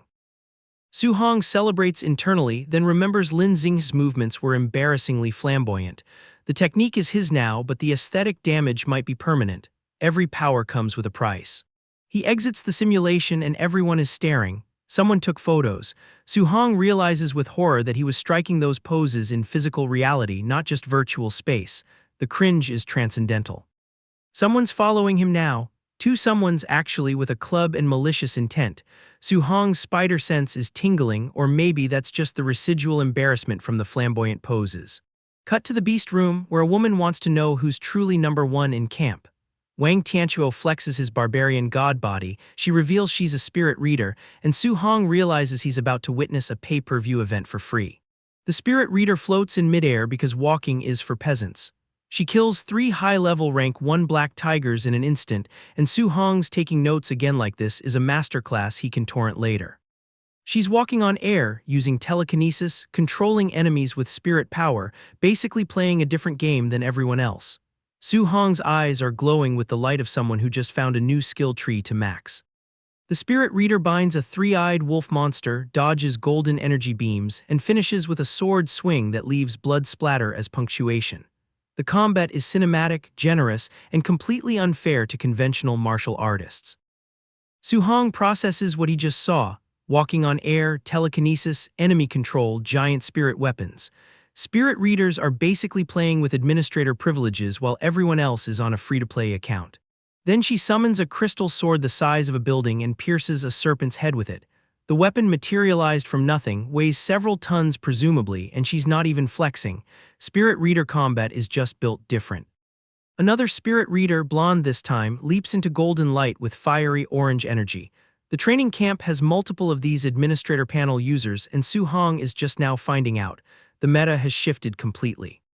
The observers are losing their minds. Another A-rank technique. Lin Xinghe has won, Wang Tianchuo has won, now the spirit readers are showing off. This camp is stacked with people who broke their tutorials before they loaded. Su Hong watches Wang Tianchuo punch a high-level rank 1 beast into digital fragments with pure physical strength, no technique required. The man's so strong he doesn't even need to use skills, which is somehow more insulting. The hooded observers confirm it's just pure physical strength, no technique buffs. Su Hong decides he'll find another chance to learn from Wang Tianchuo later, which in his language means I'm adding your entire build to my copy queue. Meanwhile, the guys with the club finally make their move while everyone's distracted by the main event. Classic henchman timing, wait for the spectacle, then stab in the back. Su Hong's about to get a very rude interruption. They peek into the beast room and freeze. Su Hong is facing a colossal scorpion-like monster, solo, no backup, looking like he's about to find out if his new A-rank movement technique works better than his common sense.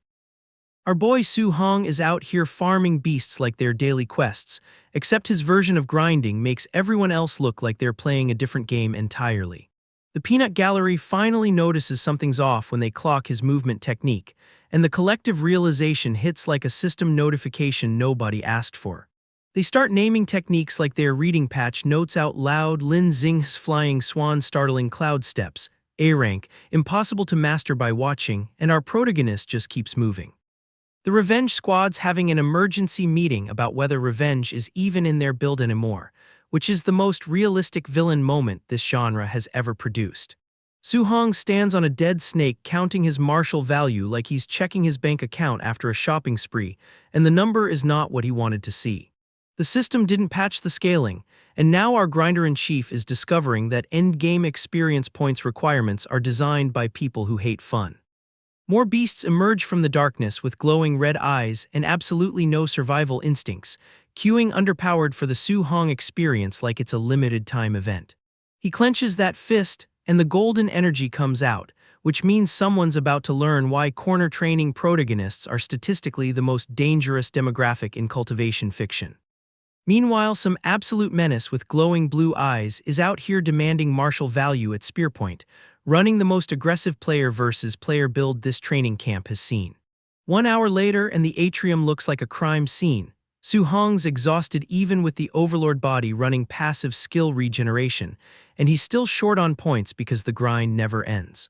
735 martial value needed, 400 from beasts, 300 from the weighted vest, and the math is doing that thing where it almost works but not quite.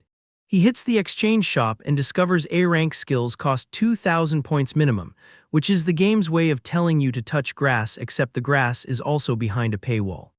But the Tier 4 Spirit Focusing Pill catches his eye, 500 points for mental power boost, and Su Hong pulls the trigger like he's speedrunning the intelligence stat.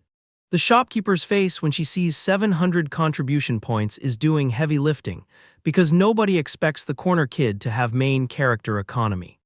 He also asks about alloy spears with lightning and fire attributes, which is either weapon shopping or foreshadowing, and in this genre those are the same thing. 25.5 martial value away from the spirit reader threshold, 1 pill, 1 dream, and the most optimistic face we've seen on this man since the tutorial zone. The pill hits and his nervous system finally relaxes, green energy swirling through his chest like he just installed a meditation app that actually works. His mind goes crystal clear. The system pops underpowered, showing thunder and heavenly flame guiding techniques both at level 4 and martial value sitting at 490.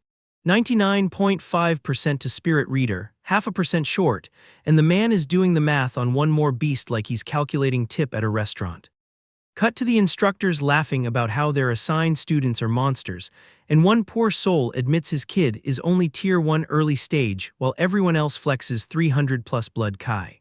Grandmaster Qin shows underpowered, calls someone a Tier 1 early stage nobody, then immediately orders them beaten until crippled with the energy of a man who knows exactly which chess pieces move where. Ambush o'clock arrives without warning, purple energy descending like the universe finally decided to spawn a worthy encounter, and Su Hong looks underpowered with the expression of a man whose grind session just got interrupted. Swords come out, purple energy cracks the stone, and our protagonist is suddenly in the middle of what looks like a raid boss intro cutscene, except he's the one without the health bar.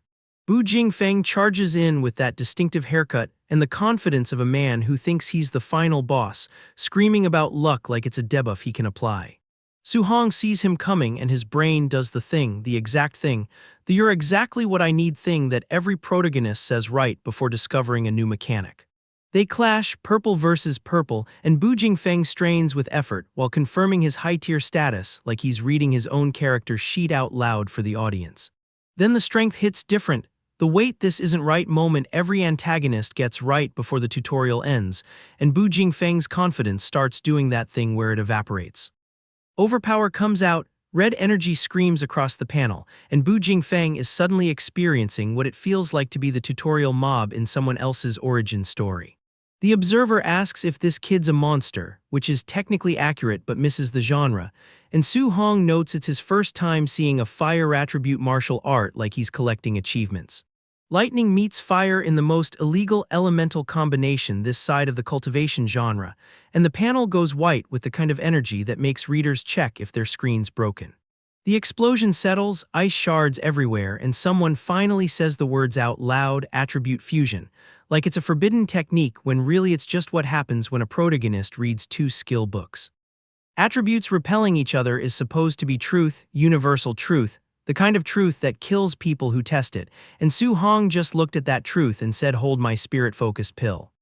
Blazing slash meets deflect, grind, clang, the sound effects doing overtime while Bu Jingfeng discovers that his fire technique is now just fuel for someone else's lightning. The man goes down, martial Dao value +7 pops on screen, and Su Hong finally has enough to become a spirit reader with the most satisfied expression we've ever seen on this face. System pulls underpowered the full stat sheet, and the numbers are doing things that shouldn't be possible at this level, which is just Tuesday for our protagonist but apparently breaking news for everyone else. Grandmaster Qin strolls underpowered expecting to collect a defeated student and instead finds Bu Jingfeng doing his best impression of a loading screen, and the implication takes a moment to process. Su Hong defeated Bu Jingfeng, the question hangs in the air like a death flag nobody planted, and the ground explodes with red kanji because this story doesn't do subtle reveals. The taunt comes in hot, bring someone stronger next time, this one wasn't enough, and the sheer disrespect of winning then complaining about difficulty is peak protagonist behavior. Then the report drops, Thunderfire dual attribute fusion, and Qin Tianli's face shifts from smug to calculating to something that looks almost like responsibility. He explains that attribute fusion is supposed to be exhausting, limiting, a trap that keeps you at tier 1 forever, and Su Hong did it in under a month because comprehension goes brrr. 7 attributes, the man says 7, and if he fuses them all, the emperors of the 10,000 worlds might actually have to update their threat assessment. Qin Tianli blushes, actually blushes with hearts floating around him, then declares he'll become a sinner to the human race if he lets this monster die young. 120 vitality crushed nearly 500, fourfold difference ignored, strength boost exceeding known constitutions, and the math is officially broken beyond repair. Organize a match tomorrow, test his combat power and vitality, and the grim stare says everything about how this training camp just became a proof of concept for something the world's not ready for. 7 attributes, 1 protagonist, 0 regard for the laws of elemental physics. I broke the tutorial before it loaded, and the devs are still writing the patch notes. 2 grown men just got folded like a fitted sheet by a teenager who still shops in the hoodie section, and honestly, they look like they need therapy and a new career path. But rewind with me, because this whole disaster started with Su Hong sitting in a hole like he's the final boss of an abandoned downloadable content zone, just vibing in blue light while the world screams above him. The man's grinding spirit +1 notifications like he's away from keyboard farming in an idle game, and then he hits us with the smuggest closed-eye smile in cultivation history. Bro thinks he's main character. He is, it hurts. He describes awakening his spirit reader powers like growing a third arm, which is either profound mystical insight or the weirdest brag I've ever heard from someone who definitely doesn't have 3 arms. Spirit hits a clean 100.2%, which mathematically should not be possible, but Su Hong's entire existence is basically a rounding error the universe decided to reward. Meanwhile, some poor spear wielder is out here doing actual combat while our boy floats in debris like he's waiting for his Uber to arrive. The contrast is almost mean-spirited. Su Hong's shopping list now includes an A-rank spirit martial art and Wang Tianchuo's whole offensive kit, which is basically window shopping at a store where he plans to steal everything and call it learning. Cut to the actual students, bandaged and broken, complaining that this training camp has no chill whatsoever. One of them got ambushed before he could put on underwear, which is a war crime in 12 countries. Grandmaster Qin rolls underpowered, smiling like a man who absolutely orchestrated that midnight ambush, then has the audacity to call everyone geniuses for surviving his sleep deprivation torture program. The underwear victim tries to explain his trauma and gets hit with the most devastating counterargument in martial arts history. Would an assassin wait for your boxers? They christen him Underwear Bro on the spot. No appeal process. Qin announces a comprehensive test with real combat rankings and contribution point rewards, and the whole camp suddenly transforms from sleep-deprived survivors into ranked Q demons who would sell their kidneys for top 10. Su Hong's already calculating the first-place reward like he's reading patch notes before the update drops. This man does not see competition. He sees a shopping list with extra steps. They roll out this spider-looking combat monitor in a warehouse, and suddenly we're in a mecha anime now. The tonal whiplash is so severe I need to check if I click the right series. Some random student thinks the Grandmaster is staring at him, which is adorable. The Grandmaster is not staring at him. The Grandmaster has found his new problem child and he's already planning the trauma. Wang Tianchuo announces he's taking first place for another A-rank art, and the red-haired guy's glowing like he thinks he's the protagonist. Buddy, I have bad news about the title of this series. And here comes the setup. Su Hong gets called forth right after the big three and some hoodie guy thinks Qin's watching him. Qin is not watching him. Qin is watching the integer overflow in human form. Qin literally admits he's putting the three strongest first and the weakest last for maximum psychological damage. This is not a test. This is a content creator optimizing for audience retention. Lin Xinghe whips out a sword strike that clocks 4,000 and change, then calls it his weak point. That's not humility. That's a man who knows his build is so broken he can afford to sandbag. Su Hong watches this, copies the whole technique in real time like he's downloading a torrent, and the system hits him with acquired, wind cloud hidden gale punch. No install time, no tutorial, just piracy with benefits. Yan hits 3253 and the crowd acts like it's impressive. Then Wang Tianchuo starts glowing gold and screaming like he's activating every Super Saiyan form at once. The monitor is not ready. Golden fist, impact frame, red energy everywhere. The machine practically begs for mercy, and Su Hong in the back is just smiling like a man who already knows the answer to the test he hasn't taken yet. Now we're cooking with actual fire. Wang Tianchuo's orange hair is doing the anime thing, the woman's charging golden blasts, and this automaton is just standing there accepting its fate like a tutorial boss who read the script. 5,942. The number glows blue and some random guy says he's jealous, not terrified, not impressed, jealous. This camp has broken everyone's threat assessment permanently. Su Hong's over here learning weapon condensation arts that can make tables into weapons, then realizes his spirit power is too low and just files it for later. This man treats A-rank techniques like browser tabs he'll get back to.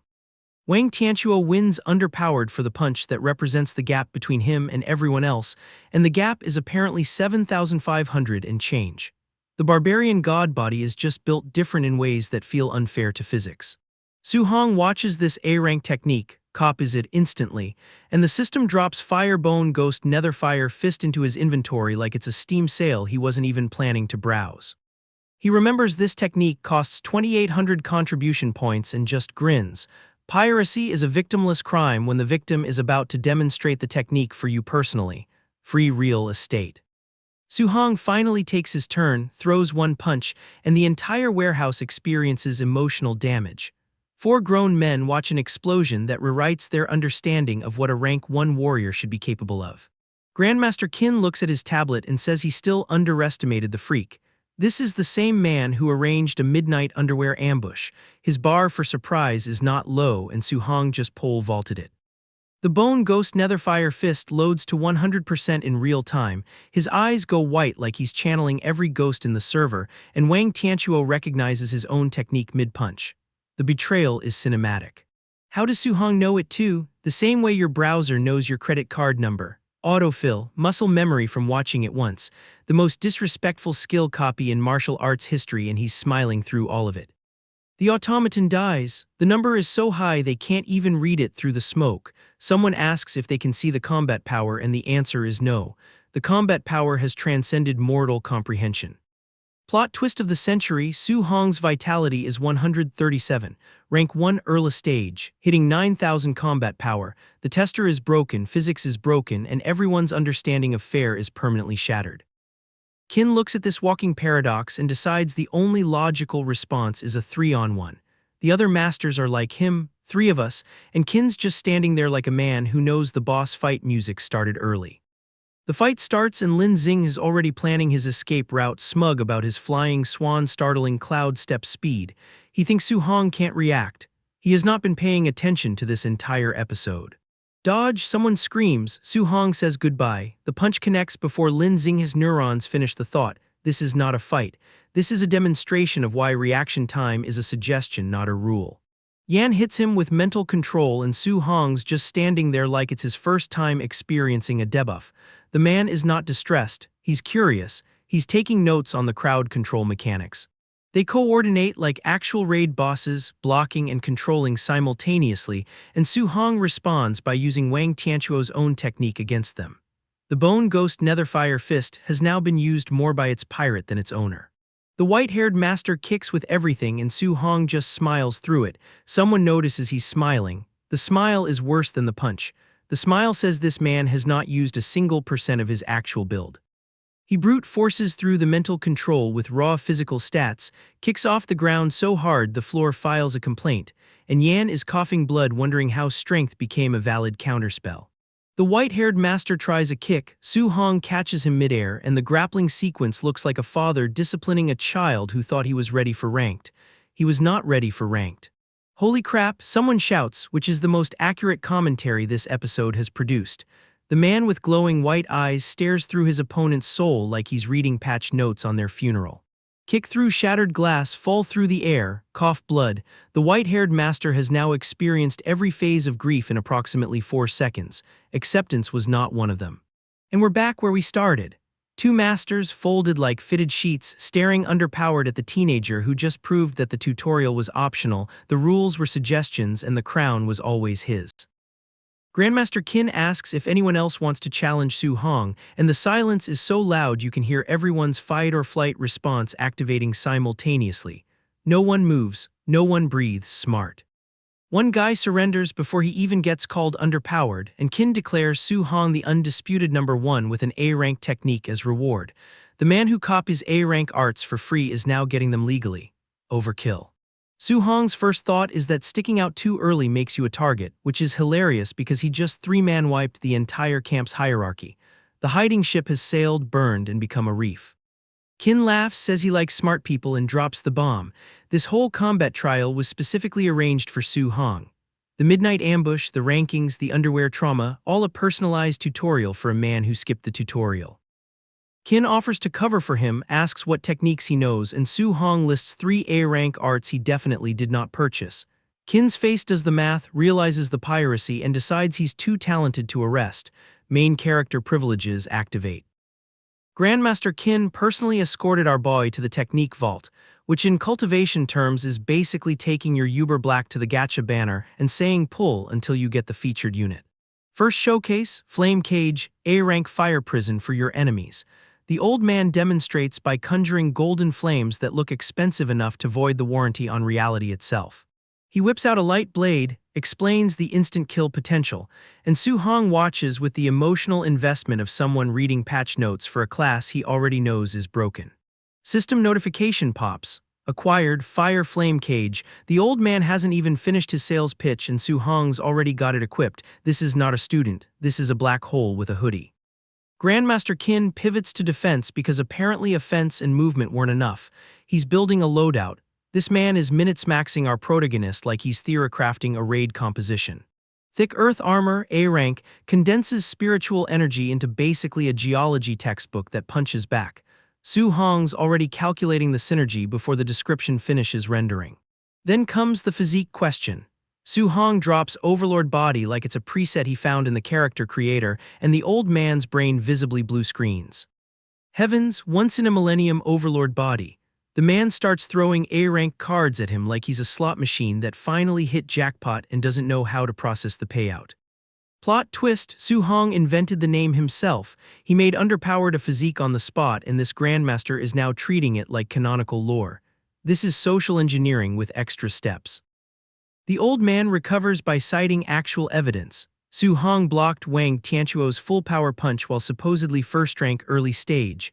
He's never seen power this dense on someone still in the tutorial zone. Phone call interrupts. Contribution logs reveal Su Hong was wearing a weighted vest during that fight, the kind of detail that recontextualizes everything and makes accountants have existential crises. Su Hong confirms took it off wouldn't earn contribution points. He's been running a handicap strat for farming efficiency. This is not training, this is speedrun category, weighted vest any percent. Grandmaster Qin tells himself to calm down, calls the kid a monster, clutches his chest like his heart rate just hit the kind of numbers that require medical intervention. We've all been there. Different context, same physiology. The manager offers to hold the vest, gets it handed to her, and immediately understands gravity on a personal level. A bit heavy is the understatement of this cultivation era. 5 tons, the floor cracks. A second-rank martial artist, a dignified manager of the martial arts pavilion, just got humbled by laundry with gravitational properties. Grandmaster Qin's response to this information, another A-rank technique. His coping mechanism is just escalating the loot drops until the math makes sense again. The catch, he has to trick another Grandmaster's student into giving underpowered their technique. We're doing player versus player now, but the win condition is social engineering. Su Hong's about to speed run negotiation. System dings again, thick earth armor acquired. Our boy's technique bar is filling faster than the old man can explain them. This is not learning, this is inventory management with dialogue boxes. Cut to Lin Chunfeng, green hair, wood attribute, failing his control technique with the kind of frustration that only happens when you know you're talented but the timing hasn't clicked yet. His grandmaster brags that his student isn't trash anyone can challenge. The dramatic irony is so thick you could condense it into Earth's spiritual energy and make armor from it. The two grandmasters meet in a snowy mountain arena that screams we budgeted for this set piece. Old Jiang demands to see this supposed genius Qin's been hyping. Grandmaster Qin Tianli gets introduced with the kind of ceremony usually reserved for season pass reveals. The crowd greets him. Su Hong greets everyone back with exactly 2 words of social battery. Rank reveal, Tier 1 early. The crowd's collective brain does the math. Tier 2 versus Tier 1 early is not a duel, that's a cutscene where the boss accidentally one-shots the non-player character. Lin Chunfeng's internal monologue is pure panic. How do I make this look competitive when I'm supposed to win? He's not preparing to fight, he's preparing to act. Method acting, specifically the getting beaten method. Grandmaster Jiang sweetens the pot. Win and you get another A-rank technique. Su Hong's motivation just became collect them all. We're doing Pokemon with martial arts now. Lin Chunfeng asks about the spear. Su Hong says he doesn't need it. The green-haired man's relief is visible. He thinks this is going to be easy. He has not read the patch notes. Fight starts. Lin Chunfeng lunges with sword drawn, green aura flaring, every visual cue screaming I am the rival character. Su Hong is still calculating whether this counts as contribution points. Su Hong kicks. The kick is not a technique, the kick is punctuation. Lin Chunfeng recognizes an A-rank wind movement technique. His grin says interesting, his survival instincts have not yet updated to the current threat model. Wood prison deploys, control-type technique, vines everywhere. Su Hong dodges once, twice, 3 times, and the vines are doing more work than Lin Chunfeng's entire build. Su Hong punches back. The punch speed makes Lin Chunfeng's eyes go wide. His punch is too fast is the last thought you have before the respawn screen loads. Blue energy erupts, Su Hong's aura shifts. Lin Chunfeng blocks, strains, and the realization hits. This is not a rank 1 beginner. This is a final boss doing a low-level disguise run. Crowd commentary catches underpowered. A-rank defensive technique used by a rank 2 martial artist. His strength might be greater than a ferocious beast. The peanut gallery is finally reading the same patch notes we are. Lin Chunfeng pulls out his own A-rank movement technique. You aren't the only one, he shouts, and the desperation is audible. This is not a flex. This is a Hail Mary with better animation. Green energy blast versus Su Hong's dodge. The afterimage is still resolving when the real attack connects. Speed is not just a stat here, speed is the entire argument. Flame cage, golden fire erupts from nowhere. Lin Chunfeng is inside before he processes the casting animation. The control technique he couldn't master is being used to trap him by a fire attribute user who shouldn't exist. His face goes from confident to afraid to I need to check my character sheet because the elements don't match. Fire attribute, wind movement, earth armor, this build has no respect for specialization. Grandmaster Jiang screams about flame cage at rank 1. His student mastered control techniques in the time it took most people to read the manual. The too absurd is left hanging because where do you even finish that sentence? Old Jiang questions the fire attribute. His student is wind. Su Hong is holding white flame like it's a standard equipment drop. The system didn't just break the tutorial, it broke the elemental chart. Lin Chunfeng, still trapped, realizes Su Hong is maintaining the cage and attacking simultaneously. That's something even rank 3 martial artists find difficult. Su Hong says bingo like he's confirming a grocery list item. Sword meets fist, fire meets wood. The clash sends sparks that could power a small city, and Lin Chunfeng is losing the resource war while still technically having the higher rank. Wood evasion triggers, healing recovery activates. Lin Chunfeng's special constitution is doing overtime and Su Hong's response is to throw more. The negotiation tactic is overwhelming force, it is working. The damage output exceeds the healing input. Lin Chunfeng's too much is the exact moment every tank main learns that mitigation has a ceiling. The ceiling is on fire. Final exchange, blood, impact, the kind of hit that makes you check if your own ribs are still structurally sound. Lin Chunfeng is learning about damage scaling in real time. Wood spirit body, special constitution, strong recovery power. Su Hong sees this, processes it, and decides the solution is volume, more punches, more fire, more until the regeneration budget runs out. Lin Chunfeng shouts that first-tier endurance can't surpass second-tier. He's betting on stamina math. Su Hong is betting on the math being wrong, the math is wrong. Counterattack declaration, Lin Chunfeng goes all in. Green energy, spiked hair, rage eyes, the full shonen transformation package. Su Hong waits. Su Hong has seen this cutscene before, he skipped it. The green-haired man throws everything. The ground shatters. The air screams. Su Hong is not there when the attack lands. He is somewhere else, charging something that makes the previous attacks look like warm-up animations. Yellow energy, golden lightning. The fist comes forward and the frame rate of reality drops trying to render it. This is not a technique. This is attribute fusion, and nobody told the elements they were allowed to date. The punch connects. Lin Chunfeng falls. The arena goes quiet in that specific way that means everyone is updating their mental tier lists and finding them insufficient. Standing figure, prone figure, crowd in shock. Someone says the punch power was almost S-rank. My God is the complete sentence. Theology is now involved in the power scaling discussion. Old Jiang asks what kind of monster Qin brought. The answer is attribute fusion, and the old man's shock has actual lightning effects around it now. His aura is malfunctioning from information overload. Qin drops the full build, 100% compatibility with all 7 attributes, 7 guidance techniques practiced simultaneously. The other Grandmaster's brain does not blue screen, it factory resets. The payment, 1 A rank Thunder Spear technique plus Palm Lightning as the ultimate ability skill bonus. Su Hong just got paid for breaking the tutorial, and the compensation package includes lightning. Grandmaster Jiang's internal monologue finally catching underpowered, truly a freak. I've never seen someone like this in my life. Respect, fear, the dawning awareness that your entire ranking system needs a hotfix. Training montage begins. First form, River Flip. Second form, Sea Overturn. Third form, Sky Breaker. The 9 sky-breaking spears technique unfolds like a combo list in a fighting game, and Su Hong is already labbing the inputs. Su Hong's perspective, though I am like an ant before him right now, the humility is performative, the determination is real. The gap is temporary, he knows it, we know it. The ant is planning ascension. He vows future power, the lone figure in the circular chamber, blue energy everywhere. This is the moment where the protagonist locks in and the audience remembers why we watched the tutorial break in the first place. Palm Lightning is even stronger than the spears. The goalposts keep moving and Su Hong keeps sprinting past them before they finish settling. If you've ever outleveled content so hard the game stops giving you numbers and starts giving you questions, drop overleveled in the comments. I'll wait. He needs to learn the spear technique quickly. The urgency is fake. The speed run is real, and somewhere a weighted vest sits in a manager's office waiting for the next farming session. Qin Tianli is getting absolutely cooked in public right now. accused of rigging a bet he clearly lost, and the other elder is just standing there like skill issue, don't be a sore loser. This is the energy we're opening on, old men gambling away A-rank martial arts like they're trading Pokemon cards at recess. But let's rewind, because this whole mess started with Su Hong standing on steps looking like he's about to speed run someone else's training montage.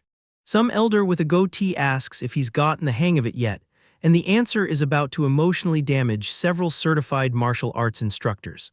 Our boy just starts throwing lightning from his palm like he's been maining this build since beta, except he literally just installed the game. He immediately demands the next technique, and you can practically hear the tutorial non-player character's brain buffering. The goatee elder is staring with this manic grin that says I have either discovered a once-in-10,000 years prodigy or I am having a stroke, possibly both. Another elder shows underpowered skeptical that anyone could learn palm lightning without proper guidance, which is fair, except Su Hong doesn't know that and doesn't care. Cut to Su Hong literally glowing between his hands, and that skepticism ages about as well as milk in a sauna. One of the elders starts reminiscing about how it took him 3 months to master this, teachers called him a genius, and now this child is doing it before dinner. They start predicting he'll reach the 9th rank, which is elder speak for I have no idea where this ceiling is and I'm scared to find out. Later that night, Su Hong's looking at his holographic stats like someone staring at a spreadsheet that keeps telling him he's poor. His blood chi is too low, his spirit needs work, his physique is begging for an upgrade, and the martial value he has is basically pocket lint. He sighs because nobody dares to duel him anymore, the most first-world problem a cultivation protagonist has ever had, and decides he'll just go kill beasts instead. Meanwhile, someone is shouting about being tricked out of 2 A-rank techniques, which is how we know the elders have been gambling again. Night falls, and a very nervous man in a fur collar announces that the night raid activity is about to start, which is cult speak for we're doing crimes now.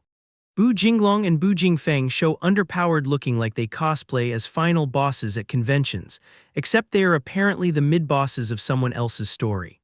One of them is still salty about losing to Su Hong earlier, vowing revenge if they meet again, which is adorable because he still thinks that's a choice he gets to make. The raid kicks off with someone screaming we're under attack, and the building immediately experiencing what architects call unplanned rapid disassembly. Su Hong peeks through his door like commotion, is it a night raid, with the exact energy of someone checking why their door dash is late. A dude in black lunges at him and gets punched so hard the panel puts a red kanji over his face like the manga itself, is censoring his embarrassment. Su Hong, still in pajamas, points out he didn't even ask a question and isn't even a student here, which is the most polite why are you hitting me in shonen history. The attacker finally processes wait, night raid, like his brain just got the system notification 10 seconds late, which in combat is approximately a lifetime. Su Hong smiles, and that smile says I was hoping you'd say that in a language that makes grown men reconsider their career choices. The cultists start hitting each other, which is what happens when your raid group's communication is just attack the building with no further instructions. One of them realizes everyone here is high level and he can go all out, which is the last thought you have before discovering you're the lowest level in the room. First floor finished, second floor next, this man is speedrunning the raid while the actual raid group is still reading the strategy guide. The real fight breaks out between the actual threats, and Su Hong is just in the corner like he's waiting for his cue to pop in competitive. Green-haired kid with the wood spirit body is getting jumped by multiple attackers, and his recovery is so cracked they're basically fighting a respawn timer. Then this masked man drops come at me together like he's ordering at a buffet, and the energy in the room shifts from ambush to public service announcement. Vajra Fist. The words appear like a system notification from a game that knows you didn't read the tutorial, and the golden fist that follows makes sure you don't need to. The masked man with the glowing fist looks like he just discovered his opponent has administrator privileges, and he's a regular player with a cosmetic skin. He shouts what kind of power is this, which is rhetorical because the answer is yours but better, and learned in real time. Green-haired kid throws underpowered wood prison like he's planting a garden in self-defense, and the masked man just punches through it like bad customer service. Defeat, he shouts his own move name like he's submitting a bug report, and the punch that follows is the system closing his ticket. Thick earth armor, someone activates their tank build, and it lasts exactly as long as it takes for the Vajra Fist to find out what thick means in this context. Blood sprays, someone screams, and the Earth armor turns out to be about as thick as the plot armor of a side character in Chapter 1. The final punch lands with enough force to bury the green-haired kid in debris, and the system notification might as well read Achievement Unlocked, Collateral Damage. Martial values plus 140, the loot drops for someone who wasn't even in the party, and that's how you know the experience points share settings are broken. Martial values plus 75 for the green-haired kid who got folded participation trophy, but make it violent. The elders show underpowered and immediately start accusing each other, because nothing says martial arts grandmaster like being unable to admit you lost a bet. Then one of them turns to Su Hong and asks if he's still lacking metal, wood, and water attribute arts, which is elder speak for I have more techniques to gamble away. That smug grin says he's about to rig another bet, and Su Hong is about to collect another A-rank technique before breakfast. Wood strangle entry, metal sharpness entry. The notifications stack like he's clearing a quest log he didn't know he had. Water dragon entry, our boy just collected the full elemental set faster than most people collect grocery store loyalty points. He says he could have never imagined having so many A-rank arts, which is funny because we absolutely could have imagined it. We watched it happen. It was the last 20 minutes. Blood Kai plus 0. One starts spamming like he's getting Twitch donations during a subathon, and his body is just sitting there taking it. 450 Blood Kai, 50 points from rank 2 breakthrough, and he's treating this like a mild inconvenience while the system is basically screaming level underpowered available. Now he's debating spirit versus overlord body with 100 martial values left, which is the cultivation equivalent of having $5 left on Steam and 2 games in your wishlist. The overlord body is apparently harder to level than his patience for other people's training speeds, so he shelves it like a game he'll get back to someday. He decides to hit the beast room for more martial values, which is just I'm going to grind mobs until the numbers go underpowered, the original gamer mindset. Then Grandmaster Qin shows underpowered asking if he needs a healing art, and Su Hong's face says you're about to lose another bet, old man.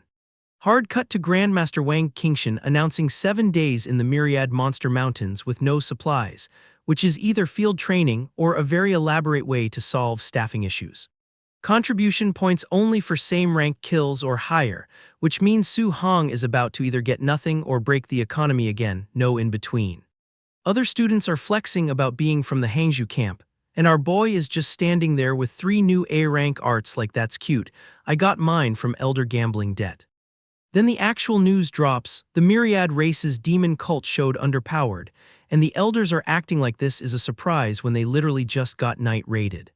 Don't worry, just rank 2 and rank 3 small fry, famous last words from a genre that considers small fry to be anything that dies in under 3 chapters. Someone tells Su Hong they don't expect first place, just come back alive, which is the most backhanded encouragement since at least you're trying. 9 Cedars of Heaven Worship, River Flip, someone unleashes technique names that sound like prog rock albums, and the lightning that follows does not disappoint. Golden Ripple, staff technique that looks like someone threw a sun at the problem, and the problem is immediately reconsidering its life choices. Monstrous Snake gets sliced, blood sprays, and somewhere a field trip coordinator is updating their resume in real time. Vine Strangle, green energy wraps around something massive and bloody, and the name is doing a lot of heavy lifting for what is essentially aggressive gardening. Dragon Head made of fire lunges through water while someone stands firm with a spear, and this is just Tuesday in the Myriad Monster Mountains. Our boy reflects that his new arts are very strong, which is like saying water is wet or that cultivation elders have gambling problems, technically true but underselling it. Blood Kai plus 0. One keeps ticking while he meditates, and the notifications look like someone left a key pressed on a very specific typewriter. Red-haired man gets sent to check something at midnight, because apparently the demon cult runs on the same scheduling logic as its maintenance windows. He finds a dead tiger outside a cave and says, holy crap, there really is someone, which is detective work if you've never done detective work before. That sinister grin says he thinks he's the hunter, and we're about to watch him discover the food chain has been updated since he last checked. Our boy locks eyes with this red-haired menace and immediately clocks the celestial race tattoo behind him, the Myriad race's demon cult. Bro brought a whole cult to a one-on-one. Cut to the aftermath of whatever ritual these freaks were running. Fallen soldiers, burning altar, swords scattered like they finished a gacha pull and got nothing but commons. Su Hong sees the carnage and his whole demeanor shifts, no more calculating escape routes. This man is about to file a very violent bug report. Pink hair over here grins like he just got buffed in a patch note, ignites his sword with that smug you try me energy, young master syndrome terminal case. He comes in with the flaming aerial slash full anime opening energy and Su Hong just stands there, calculating, like someone about to parry the tutorial boss for style points. First time fighting a rank 3, Su Hong says he has to go all out. The panel hums with golden energy. We are witnessing a man discover he has no ceiling. Golden energy erupts. The entire panel goes white. This is not a technique. This is a system notification with murderous intent. Pink hair's jaw drops. His rank 3 technique got scattered by a rank 2 casual blast. The math ain't mathing and he knows it. He's an entire level higher using an A rank technique and he's losing. This is like bringing a meta deck to casual and getting swept by someone using starter cards. And the real kicker, Su Hong's supposed to be water attribute. Now he's throwing lightning. The build is evolving mid-fight. This is live respec with no cooldown. Flash, golden thunder. The red-haired menace realizes he's not the protagonist of this encounter. He is the experience points. Su Hong shouts see treader and the technique name alone carries more weight than this man's entire martial career. Naming your attack is cringe unless you make it work. He makes it work. The enemy's own attack gets overwhelmed. Stronger than my Sky Sun slash, he admits. Bro, that was your finisher, that was your whole personality. I must retreat, he shouts, and Su Hong hits him with wood attribute restraint. Water, lightning, wood. This man is running 3 elements like he's trying to complete a set bonus. The cultist's final form reveals itself. Cracked magma skin, floating rocks, single eye. He didn't just run into a human genius, he ran into a complete monster. Feel the divine might of the celestial race, he roars. Su Hong punches through it. Divine might meet divine right. The transformation's incomplete. The body's rejecting the host. This is what happens when you install God mode cheats on hardware that can't handle the thermals. One punch, the possessed body launches like it got hit by a patch note nerf. Su Hong didn't even use a technique, that was just physics. Flame cage, Su Hong seals the deal with fire. 4 elements now, the build is complete, the achievement just popped. Piercing spear destruction, the name's longer than this fight's gonna last. Golden lightning, Japanese destruction kanji, the whole aesthetic package. Why you monster, the cultist stammers, and that's the last thing he says before the loot drops. Killed mutated celestial, martial values plus 212. Su Hong stands in the wreckage, worried, not about the fight, about the sacrifice they mentioned. Humans captured, the grind set pauses for no one but the hero complex activates. Hangzhou training camp, cut to the elders sipping tea like they didn't just send children to die. No need to worry about the demon cult, they say. Famous last words, elderly edition. 3 days later, Su Hong's been farming rank 3 beasts like their daily quests. Then she shows underpowered. Blue hair, wing tattoo, calling him little handsome guy. The disrespect is flirtatious. She swings that ice sword and Su Hong's eyes light underpowered. Not with fear, with martial value acquisition energy, occultist, my currency just delivered itself. Water dragon, he leads with her own element because psychological damage is also damage. The dragon forms in the sky like a flex animation. Perfect timing to ask about other outposts, he thinks. The man is speedrunning the interrogation quest before the main fight even ends. Optimization brain rot. Get over here, he lunges, and the Mortal Kombat reference is not accidental. This is how you handle someone who thought they were the ambush. Speak, where is the outpost? The staff demands answers. The woman, bleeding on the ground, gives underpowered coordinates like she's surrendering her log and credentials. 2 rank 3s down, 1 left. Su Hong does the math in real time. His mental spreadsheet is more organized than my entire life. The last cultist transforms. Wings, blue hair, the full celestial cosplay, descends with that I am your final boss energy. Su Hong's already seen this cutscene. Golden beam through the back, she screams. The winged demon drops from above like a gacha pull from hell. Just give me your martial values, the grind never stops. Myriad Races Demon Cult, Sacrificial Outpost. The title card drops like we're entering a raid instance. Su Hong's party is himself, and also himself. I hate human geniuses the most, the lead cultist screams. Skin them, debone them, sacrifice them. Bro's villain monologue needs a content warning and an editor. The human geniuses stand defiant. Kill at worst will take them down with us, the Grandmaster will avenge us. Classic shonen speech buff activating. If we're going to die, we die together. The masked man with the axe declares solidarity. The cultists laugh. The elders watch from a cliff, debating intervention timing like it's a sports game. Golden energy blasts through the forest, not from the cultists, from above. The cavalry's here and it's wearing a hoodie. Lightning crackles, red eyes glow. Suhong lands in that crouch that means someone's about to learn why the tutorial zone has a hidden boss. He strikes 3 times in one panel. The sound effects stack. The enemies don't fall one by one, they fall in batch processing. Mine, they're all mine, Suhong grins, and that smile has no business on someone supposedly saving people. This is not a rescue, this is resource acquisition with collateral heroism. The monster charges, Suhong stands his ground. The gray-skinned horror with glowing fists versus the guy who farms bosses for breakfast. Next, he calls like he's running a queue. The lightning answers before the enemy can. This is customer service and the complaint department is fatal. A monster, he's a monster, they scream. Finally, the correct assessment. Took them 3 chapters and several corpses to update their threat evaluation. Blood gathers, the pyramid pulses. Is this their so-called sacrifice? The real boss music starts, not a cultist, something that actually outranks them. Golden wings spread, a halo descends. A noble of a celestial race has descended. Why have you not knelt? Bro brought the divine ego to a no-hit run. So strong, Suhong breathes, actually sweating. The celestial race hits different. This is the first time we've seen him acknowledge difficulty. The game just turned underpowered the render distance. The winged noble smirks. Thought this possession would be like before, erasing humans. Didn't expect a monstrous genius. Might as well nip future trouble. Standard villain logic, impeccable timing.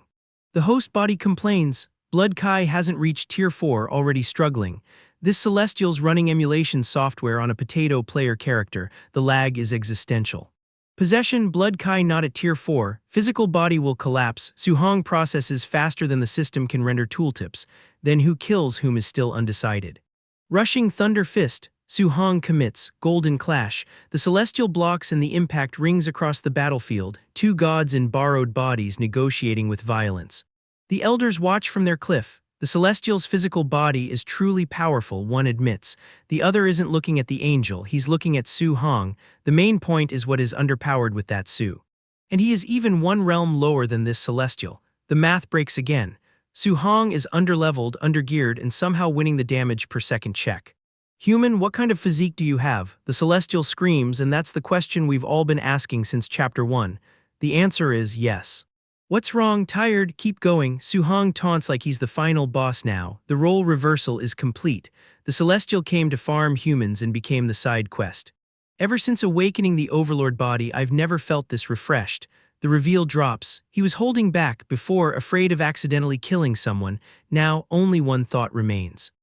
If not for this physical body being too weak with my strength, the celestial laments. Suhong agrees. Yeah, if only your true body were here, the disrespect is astronomical. Divine treasury, the celestial screams his ultimate ability. Golden portals open, spears rain from heaven. This is the cutscene attack. This is supposed to be unblockable. Those golden spears actually possess the power to kill a tier 3 martial artist. Suhong looks underpowered, not afraid, evaluating. The system notification hovers. He's reading the patch notes mid-fight. The elders panic, hurry and save point him. Suhong is a precious treasure. The other elder stops him. Don't worry, Suhong still hasn't used his ultimate ability move. Chinese letter. Suhong's eyes glow, the smirk returns. 9 sky-breaking spears, 3rd stance. He's not dodging the divine treasury, he's matching it. Chinese letter blast, golden fire versus golden spears. The sky breaks. The technique names don't matter anymore. This is 2 suns colliding and one of them is human. Impossible, the celestial's final word. Suhong's fist answers. Carbonization, the divine body crumbles, the host falls, the outpost collapses. Oh, my precious darling, my great genius. Grandmaster Wang kicks the air in celebration. The other elder grabs Suhong's face like he's inspecting a legendary drop. Bullshit, a student rages. Suhong is overwhelmingly strong. The 3 of us tied together are no match. Finally, the peer review process produces accurate data. Exactly, tier 3 cultists, Brother Suhong takes them down in 1 move each. The Sigma grind set has witnesses now. The witnesses are traumatized and impressed in equal measure. Suhong checks his status. Wind, fire, techniques listed with proficiency. Total martial values 4,842. The numbers gone from negative stack overflow to the integer limit is a suggestion. Celestial race planet, celestial temple, cut to the consequences. Tian Ming, the possessed noble, reports his failure. Tian Shang smiles. The real celestial nobility just added Su Hong to their watch list. Tian Shang says here like he's accepting a delivery. The celestial race doesn't mourn their losses, they optimize, and Su Hong just became the next patch's main target. Back at base, the peanut gallery's already placing bets on when Su Hong strolls through the door, like he's a delayed Uber, not a walking patch note for divine violence. His handler explains the delay with the confidence of a parent whose kid said they'd be home by 10. Su Hong wanted extra forest grinding time, so the old man came back solo. The night sky gets a whole speech bubble to itself, reassuring everyone that our boy isn't stupid, which, narratively, is exactly what you say right before someone does something cosmically stupid. 2 days later, because nothing says power fantasy pacing like a hard cut that assumes we trust the process. Deep in the monster forest, something ancient and scaled has made the classic mistake of spawning within render distance of the protagonist. Su Hong's parked in his signature corner, except it's a tree stump in Hell's backyard, and the system's spamming mental power plus zero point 0.1 like a Twitch notification for a channel he's not even watching anymore. The beast roars, the claw descends, and Su Hong doesn't even rotate his camera angle. He's still grinding mental stats while a boss phase triggers around him like ambient weather. One golden palm strike later, the monster's on pause, not dead, just held, like Su Hong discovered the administrator command for reality and decided to test it mid-fight. Weapon condensation art, because apparently make spear from nothing was a skill he hadn't bothered to equip until now, like finding a legendary in your inventory you forgot to check. The spear pierces clouds, the serpent lunges, the golden blast connects, 3 panels of cinematic generosity while our guy hasn't even stood underpowered from his meditation pose. Massive sword descends, rock formation shatters, a bloody hand reaches from the debris, and we're supposed to believe this is the tutorial zone Su Hong hasn't outleveled yet. He watches shadow figures dissolve with the enthusiasm of someone checking their email scatter. He says, like he's dismissing pop-underpowered ads, not monster remains. Now he wants to try triple attribute fusion, fire, lightning, and whatever third element the writer hasn't named yet, because double attribute was so last chapter. He's losing control, the elements clash, the energy spirals, and for one beautiful panel we almost believe the system has finally found a stat it can't brute force. Lightning strikes silhouette, rocks float like the physics engine crashed, and the narration admits even a failed fusion carries apocalyptic weight, which is just chef's kiss dramatic irony. Su Hong lies battered, chest heaving, and casually calculates that a completed fusion might injure a tier 4. The Manhwa equivalent of I almost died, but the damage per second check looks promising. He walks away from ground zero with a flaming spear like he's leaving a restaurant review. 3 stars would explode again. Cut to industrial complex where someone's shouting that Wang Tianchuo and company are challenging Su Hong again, because learning from humiliation is for protagonists, not jobbers. The old guard watches, the challengers declare victory with the confidence of people who haven't checked the patch notes since last Tuesday. Su Hong arrives in his hoodie, looking like he got lost on the way to a convenience store, while the arena's already dusted and dramatic for a fight he's not emotionally invested in. The trio announces they've all broken through to Tier 2, red auras blazing, like 3 people discovering co-overpowered difficulty doesn't scale when the host is already in endgame. Su Hong smiles, touches his cheek, and says basically nothing, which in protagonist body language translates to I have already calculated your funeral expenses. Then the flames erupt, the spear ignites, and his feet leave the ground because walking to your opponents is for people who still need to prove something. The old man's stammering, weren't you just early tier 1, and the panel itself seems embarrassed to ask, like checking someone's rank after they've already deleted the leaderboard. The red-haired woman pulls tier 2 spirit reader like it's a trump card, and Su Hong responds with weapon condensation art, the same move he used on a monster, now aimed at people who thought they were special. Golden sword, massive explosion, yellow crystals everywhere. The arena's becoming a gacha pull animation, and these 3 are the consolation prizes. The woman screams, blood sprays, Su Hong floats with his spear, not even breathing hard, not even looking at them, checking his mental stats probably. Onlookers stare underpowered at crystalline structures, while Su Hong radiates smugness so pure it should be bottled and sold as performance enhancer. The defeated realize he wasn't even using full strength last time, which means this entire rematch was him collecting data for the system, not expending effort. The red-haired woman steps back, finally understanding that Tier 2 is a neighborhood Su Hong moved out of while she was still decorating. He stands before a colossal shadow, spear ready, luminous fist forming, and we cut to military base explosion because apparently the B-plot also needs to feel inadequate today. Someone's shouting to find Wang Tianchuo and Lin Xinghe, don't come closer. The classic evacuate the witnesses protocol when the protagonist's power level finally renders on their screens. Suit characters feel excluded, old man sees Tier 2 spirit reader and short circuits, the generational gap between rare talent and Su Hong's Tuesday. The bearded elder laughs, calls him a monster among monsters, and the suits look like they just checked their retirement accounts against inflation. Su Hong asks if they should stop the chaos, already knowing the answer, while standing over bodies like he's deciding whether to tip at a self-service restaurant. The old man looks down, something catches his attention, and the panel holds its breath because we've seen this face before right before a boss enters unauthorized airspace. Fiery wing erupts, golden bird descends with talons extended, and suddenly the tutorial zone has a random encounter that didn't read the level scaling memo. Su Hong stands among the unconscious, ripped, and casual, while the man in white sits underpowered like he's reconsidering every life choice that led to this arena. Qin Tianli, name finally dropped like a patch note, unleashes purple energy and gets interrupted by a monster bird with opinions about who gets to destroy this real estate. The bird roars, the not afraid of you speech bubble hangs in the air like a death flag with good lighting, and Qin Tianli's still processing that he's not the final boss of this encounter. Purple energy swirls, Su Hong floats in the center of the storm, not participating, just observing, like he's waiting for the cutscene to finish so he can skip to gameplay. He looks underpowered at Tier 7 Grandmaster Heat and calls it crazy, the first honest emotion we've seen, because this is the first thing that actually required him to look underpowered from his phone. Su Hong swallows, stares at God-tier destruction, and calls it no different from a battle of gods, which means he's already calculating the speed run route, and the emperors don't even know he's coming.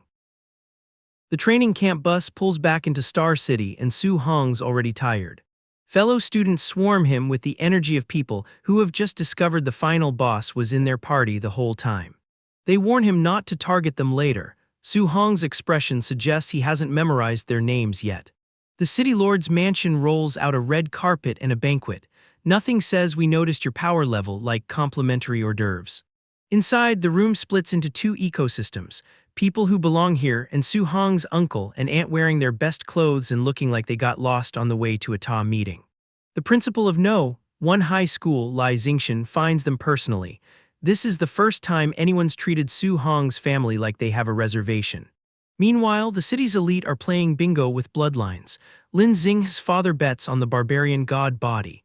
Xiao Yan's father bets on spirit telekinesis and an A-grade movement technique mastered at first tier. The Star City Lord, Wang Nai, presides like a dealer at a poker table where everyone's already all in on their children. Lin Xinghe's father claims his son's movement technique defeats both before they can react. Xiao Yan's father slams the table. The blonde woman watches men argue about their kids and declines to mediate, might beat them underpowered instead. She says once that kid arrives, the bragging parents will shut underpowered. She's talking about Su Hong. First tier primary stage, call it intuition. The training camp bus arrives. The students who placed second and third return bandaged, bruised, and collectively traumatized. Their fathers demand to know who did this. The answer, someone faster, stronger in telekinesis and apparently not interested in admitting defeat. All three broke through to second tier, still lost. One father asks if a monster appeared in Star City. The students just say that guy is a monster. Su Hong finally appears, carrying a golden-tipped pole, looking like he wants to go home for dinner more than he wants this banquet. The crowd recognizes him, someone shouts Little Hong. His aunt and uncle push through photographers, get nearly trampled, and Su Hong catches them with a telekinetic field before they hit the floor. The aunt asks what that was. Su Hong says it's nothing. The uncle says they were worried sick. Su Hong's already calculating how fast he can leave. Then the revelation hits. Su Hong is a spirit reader. The room's political calculus instantly recalculates. The blonde president laughs. Her school is about to rise. Other schools' representatives are already on phones demanding Su Hong's file and preparing gifts.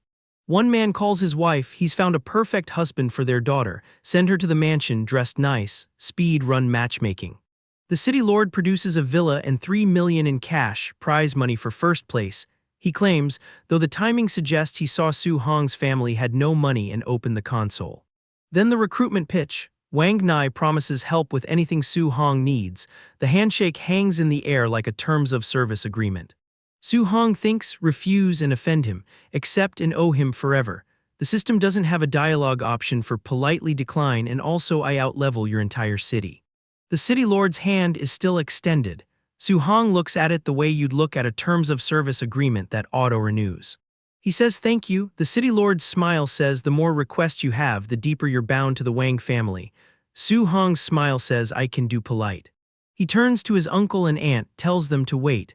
They look like they've accidentally boarded a flight to first class and are waiting for someone to check their tickets.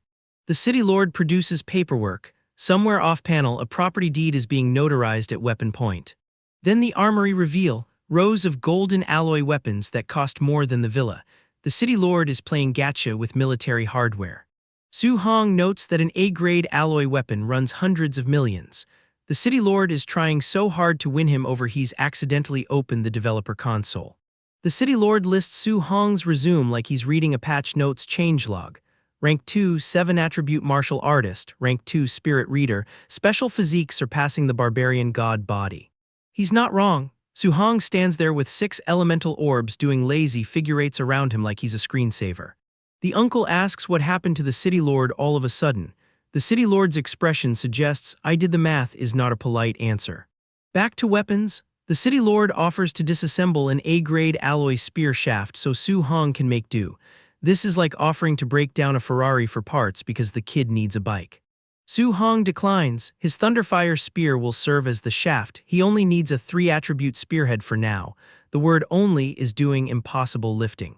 Then the city lord mentions anomalies. Multi-attribute fierce beasts appearing near Stargazing Lake, multi-attribute natural treasures born from the same disturbances. Su Hong's interest activates like a proximity sensor. A spectral wolf beast wreathed in blue energy and flames flashes across his mind's eye. Stargazing Lake, he files the name like someone adding a location marker to a speed run route. Cut to the old neighborhood.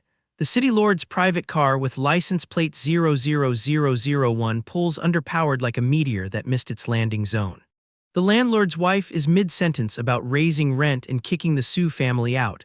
Her mouth is still open when the car door opens. Someone says Su Hong got first place at training camp and came back in the city lord's car. The Su family has struck it rich. The landlord's wife's face does a full system crash. The uncle announces they're moving to a villa tomorrow. The landlord asks about refunding rent. The aunt says keep it, we're not poor anymore. The uncle says don't embarrass Hong. Su Hong watches this from the courtyard, says he's surprisingly reluctant to leave. He's been training here since before the system made him statistically improbable. Night, cross-legged, the blood Kai notifications stack like a slot machine hitting jackpot +0, 1 +0, 1 +0, 1 700 times. Breakthrough, mid-stage rank 2, the red energy swirls like the system just pushed a mandatory update. His body hasn't adapted yet. He checks his phone, it's cracked but functional. The phone has survived what his physique is still processing. He researches the anomalies. A flame beast touched a mysterious shard, gained thunder and earth attributes, 3 attributes from 1 object. The game has undocumented drop rates. Tomorrow, move, then Stargazing Lake. Su Hong is already planning his farming route while the city sleeps. The villa move is complete. Gift boxes everywhere. Su Hong's uncle and aunt are doing the we must never embarrass Hong speech to an empty room because Hong is already face down on a couch. He has survived the social obligations, the formal greetings, the handshakes with people who measure status by square footage. His reward is exhaustion and the knowledge that Stargazing Lake awaits. Cut to the martial artist base. The courtyard is busy, everyone's grinding. Su Hong finds his corner, the one where the render distance drops off and the NPCs haven't loaded yet. He's observing the field. Tier 1 martial artists are complaining they can't even go out without getting robbed. The meta has shifted. The server population is too high for low-level zones. Meanwhile, in an office that smells like expensive cologne and vendetta, someone confirms to a man in a suit that yes, Su Hong killed his nephew. The man taps his shoe. That's not a nervous tick. That's the countdown timer. Back at the lake, Su-hong is leaning against a tree running calculations. No Tier 1s in sight, everyone here is Tier 2, Tier 3. The anomaly has drawn the mid-game players. He's still doing his corner training routine in a zone that outlevels him on paper. The water bubbles, the sky cracks blue, a serpent the size of a public transit route erupts from the depths. Everyone scatters like they just pulled a world boss without checking the recommended level. Tier 4 martial artists arrive, the kind who treat Tier 3 dual-attribute beasts like sushi prep. One minute the serpent is threatening the server. The next, it's sashimi. Su-hong watches from his tree and does the math. He won't get a single drop staying with this party. Then the proximity sensor activates. Not a beast, a person moving wrong. The footwork is assassin class. Su-hong's spirit reader flares, the system user interface he forgot he had because nothing's ever survived close enough to trigger it. The masked figure lunges. Su-hong delays the attack with Spirit Reader just enough to realize the intel is garbage. This isn't a Tier 2 with Tier 3 combat power. This is a Tier 2 who also has a Tier 2 Spirit Reader build. The game client lied to the server. 6 more figures, all Tier 3. The math arrives like a push notification. Over a dozen Tier 3 assassins and 1 Tier 4 martial artist deployed to eliminate 1 Tier 2. Someone's credit card is screaming. Someone's uncle is very angry. Su-hong runs, not from fear, from resource management. His kai is depleted, his mind is exhausted. The flying swan startling cloud steps technique carries him across terrain while the pursuers complain about his stamina bar. He thinks it through. Yifeng's uncle, Tier 3 martial artist but with family resources enough to hire a small army. The Yi family paying premium rates for overkill. Su-hong's death is listed as a luxury service. The tactical read, kill the Tier 3s fast, then focus the Tier 4. But fast means burning resources he doesn't have. His overlord body is running on physical stats alone now, the cultivation equivalent of playing on a controller with dead batteries. He stops, plants his spear. The pursuers catch underpowered, breathing hard, complaining about the chase. Su-hong's expression says he's already read their patch notes and found the exploits. The masked leader receives new orders through a glowing square device. Lock down the anomaly areas. If Su-hong escapes to Star City, the mission fails. If he survives, prepare to die. Standard middle management motivation. They find him again. The chase resumes. Su-hong moves through the forest like he's speedrunning a route he's memorized because he has. Every tree is cover. Every rock is a pivot point. The assassins are playing catch underpowered on a map he's already optimized. A cliff, a spear planted in the ground.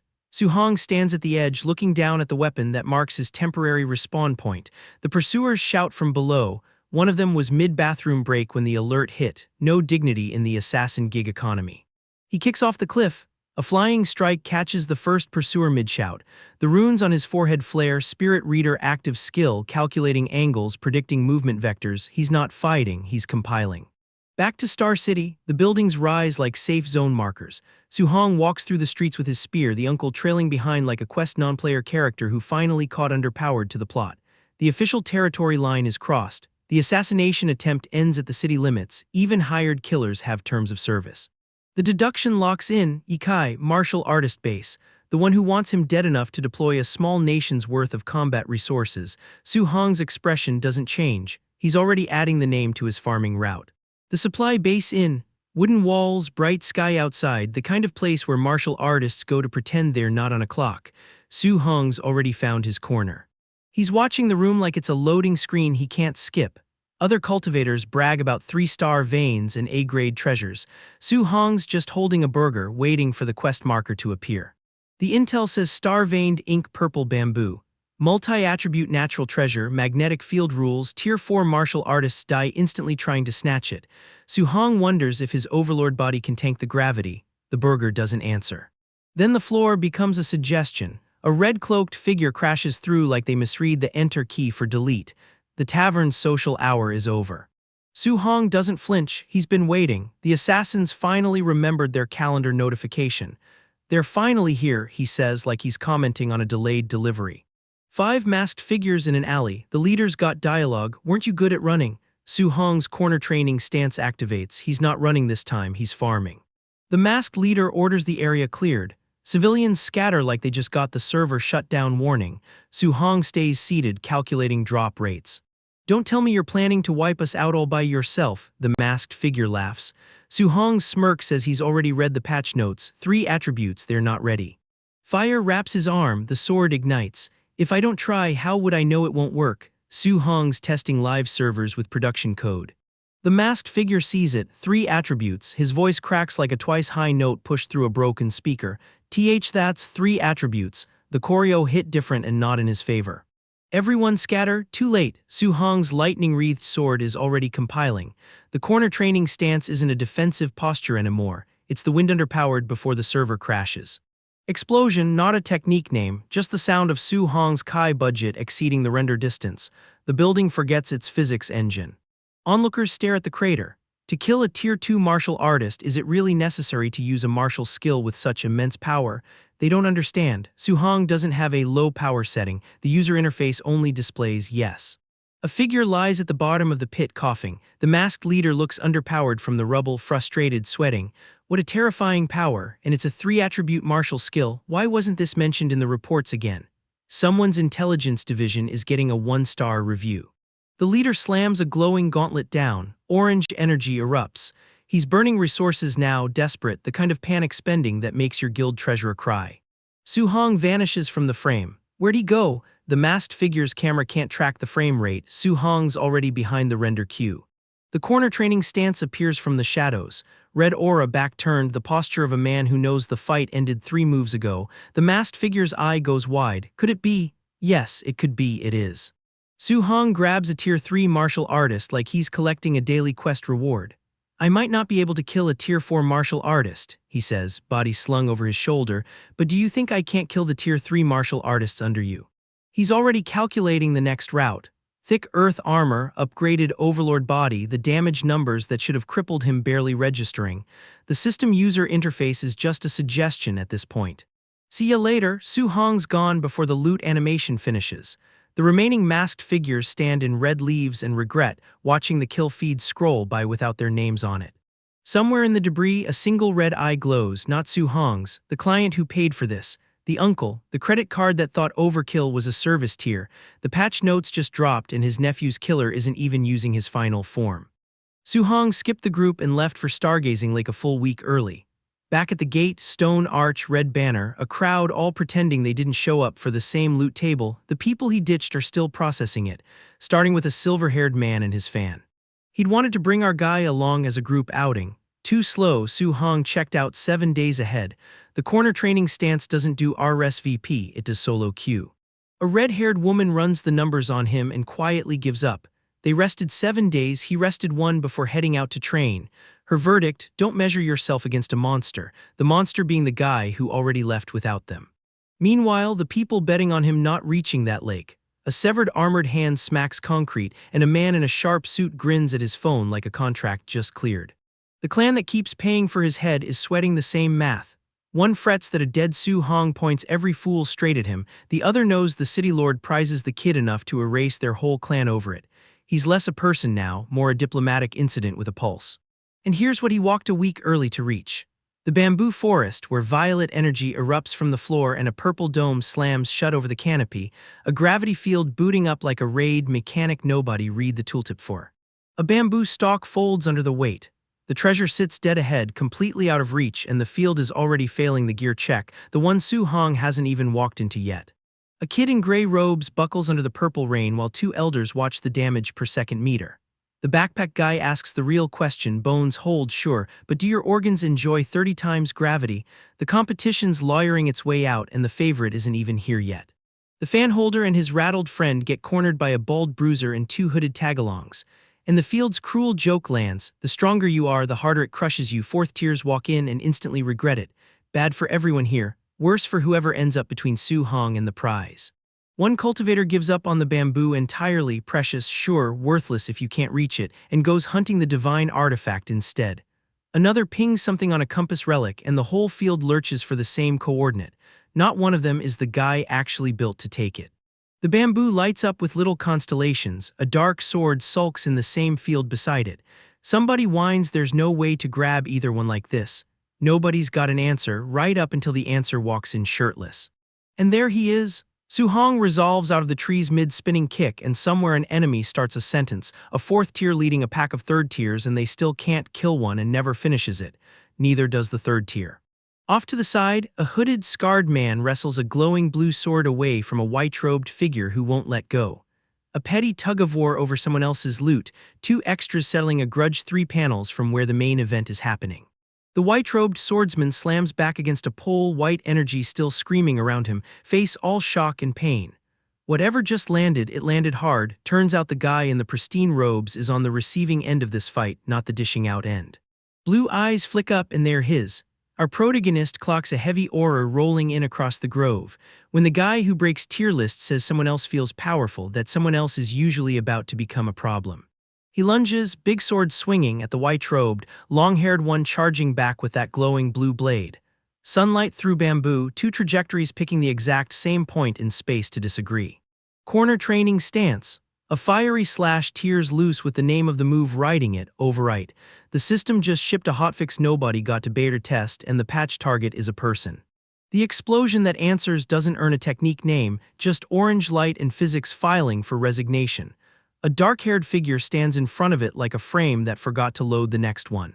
When the embers settle, our protagonist, staff in hand now, is squared off against a masked, cloaked figure in a scorched ring of bamboo. Disturbed earth, drifting sparks, and a server tick rate that can't keep up with what just happened. A light-haired enemy in a brown cloak swings and announces today's the day Su Hong finally dies. Bold scheduling. Putting his name on it just confirms they've added the kid to the quest log as the boss. Our guy gets one look at the pale, glowing-eyed thing lunging for him and calls it instantly. A demon cultivator, one that already knows his name. So that's cultists ahead, a fourth ranker behind. His to-do list is a kill feed running in reverse. He drops into a heavy stance, orange and yellow energy pooling, the kind of pose that usually means a transformation sequence is loading. The system bearer skips the animation budget and just hits harder. A lightning-wrapped fist. Yellow blast against a wall of blue water, the elements convene a meeting and our guy isn't on the agenda, he is the agenda. A long-haired cultivator exits stage left at terminal velocity. Physics here is a strong suggestion. Out in the forest, a different scarred veteran, white hair, sword, blood on his lip, looks up like the math just broke in his hands. A second-tier martial artist did that. The tier list does not survive contact with this kid. Somewhere far from the blood, a man leans into a glowing blue screen and reacts to a location lighting up that place. He's watching the feed. The damage chart just spiked into a color the user interface team never named. A figure in a blue tunic takes the express route down a wooded cliff. Not our guy, just someone who thought he could kite a man who doesn't get kited. The whooshing is gravity collecting on its debt. A short-haired man with a fresh bruise screams for someone, anyone, to stop the kid. Four little brown-robed critters charge in on cue, adds the encounter filler that exists to pad a timer. Our protagonist doesn't pad, he truncates. Su Hong, blue-eyed and locked in, tallies the board. Cultists in front, a fourth ranker behind, no clean exit. He isn't complaining, he's doing inventory, routing the fight like a speedrunner reading skips.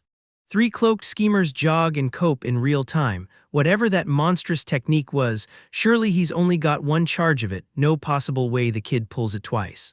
And the cope comes with a name attached. Stall the kid long enough and by ow, the fourth ranker who's been trailing him this whole stretch catches up to finish it. The plan assumes our guy waits around to be stalled, he clears instead. A cultivator wreathed in blue gets half a command out, everyone go all out and stop, and the sentence just ends. That's not him finishing a thought. That's overwrite arriving mid-syllable to delete the command and the man giving it. A bald, scarred cultivator catches a red lance of energy through the chest, the gore that makes you check whether the scanlators got creative or the raw was just committed. Then our protagonist drops a glowing sword through a monster's skull, and the kill feed scrolls. Two cultivators with fresh purple wounds gape, one move, one kill. They're shocked. They shouldn't be, this has been the obvious read from the very start. Two more rally the brothers and charge. The charge lasts exactly one panel. A spiky-haired cultivator leaps through a lightning bloom screaming his technique, see treading, and the golden blast that answers doesn't bother having a name. A golden-orange torrent rolls through on the diagonal, unfair, sweeping up whatever defensive rotation they'd planned. A young cultivator in a brown cape lunges with a staff and cracks the ground, except the ground breaks before the staff lands because our guy's already past the hitbox. Shirtless, staff in hand, a small spark of a companion drifting at his shoulder and an energy pillar dropping behind him, our protagonist, looking borderline heroic for once. Then a white sneaker lands on a curved surface in a burst of purple. Render distance, meet the main character. Three cultivators in the bamboo do a collective double take. The kid just crossed a dozen steps in a blink. A dozen steps of a gravity field that flattens fourth tiers. He moves through it like the engine forgot to load his collision mesh. A white-haired man in a brown cloak fires purple energy into the field after him, snarling that hiding in the gravity won't save him. He's shooting at the mechanic. The mechanic doesn't care, it only minds that our guy isn't slowing the way the numbers swear he should. A young fourth tier in a white gi does the terrifying arithmetic out loud. A dozen steps deeper means 100 times gravity. His math is right. Our guy's just running a different equation, the one where the answer is always enough. A lone swordsman sprints at a crumbling dark pillar. A bandaged figure with one working eye clenches a fist and curses the gravity outright. The field is democratic, it hates everyone, it just hates our protagonist a little less. Then it's pure smear, a blade coming down in purple-white, a spearhead flaring against the burst. The panel rate laps the comprehension rate, his combat is a bandwidth test and the reader's connection is throttling. Shirtless, glancing back at a cloaked figure through the rain, our guy decides this spot is safe enough for now. Safe enough being the kind that expires at the next panel break. He's already pricing the next fight. And there it is, the 3-star patterned ink purple bamboo glowing constellations crawling up the stalk close enough to taunt him. He notes it's also right in front of him. Also, like it's a side objective, like the real quest were somewhere else entirely. A pale, face-like surface curves into a small smile in the dark. Uncanny, unhurried, the kind of environmental detail that suggests the bamboo is watching back, or something inside it is. Sword planted in the dirt, leaves spiraling off it, and the gravity keeps climbing, heavier by the second. The sword's a save point. The art shows the stamina bar the user interface refuses to. Spear in hand, corner training stance, the field crackling around him, and our protagonist finally admits it. He's hurt, he's near his limit. The first genuinely honest status check he's let slip in a long, long time. The finish line's a dozen steps off. The question is whether near the limit matters when you're this close. So he sits, folds his legs, lets green healing energy wrap him, patch the injuries first. The demon cult crowd can't follow him in here anyway. For them, the gravity field's a wall. For our guy, it's a room with a door he just hasn't opened.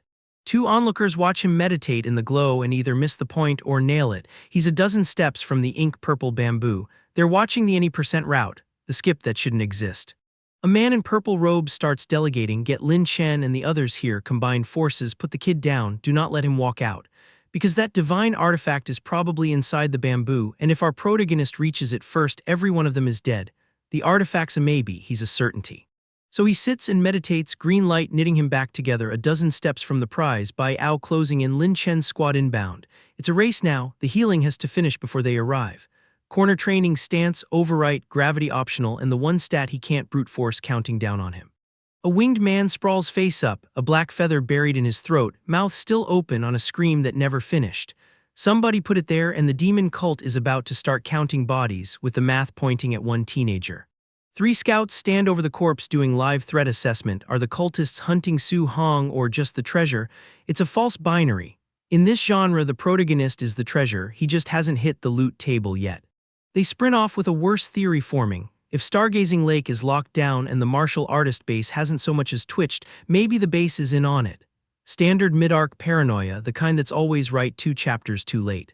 A young man with a freshly rearranged face and a phone makes the time-honored loser's call. He's escalating. If he can't win, Dad's resources can, and Dad apparently owns enough manpower to seize 2 locations at once. The call routes to the city lord's mansion, where an older man in a suit takes half a sentence to start mobilizing. We don't get his name or his stake, only that one call here moves an army, now aimed at a fight none of these people understand. Then the camera finds him. Blue-black hair, one visible eye, zero urgency, the kid an entire mansion just mobilized against, looking like he already ran this fight in his head and didn't bother saving the replay. Over with the demon cult, a cloaked figure walks into a ring of robed followers and asks where everyone else is. This is the squad Lin Chen got called in to lead, and roll call is short because the kid's been trimming the head count. A masked enforcer fronts him and does the villain accounting out loud. A dozen of his people gone supposedly to a mere second-tier nobody. He can't make it add up. That's the recurring problem with Su Hong, his power level was never on their spreadsheet. An older swordsman in white can't accept the report either, a 3-attribute fusion art in this economy. He files it under better excuses, please. Disbelief is the local currency and the kid keeps printing it. A glowing-eyed observer confirms it anyway. 3 attributes, real, no trick.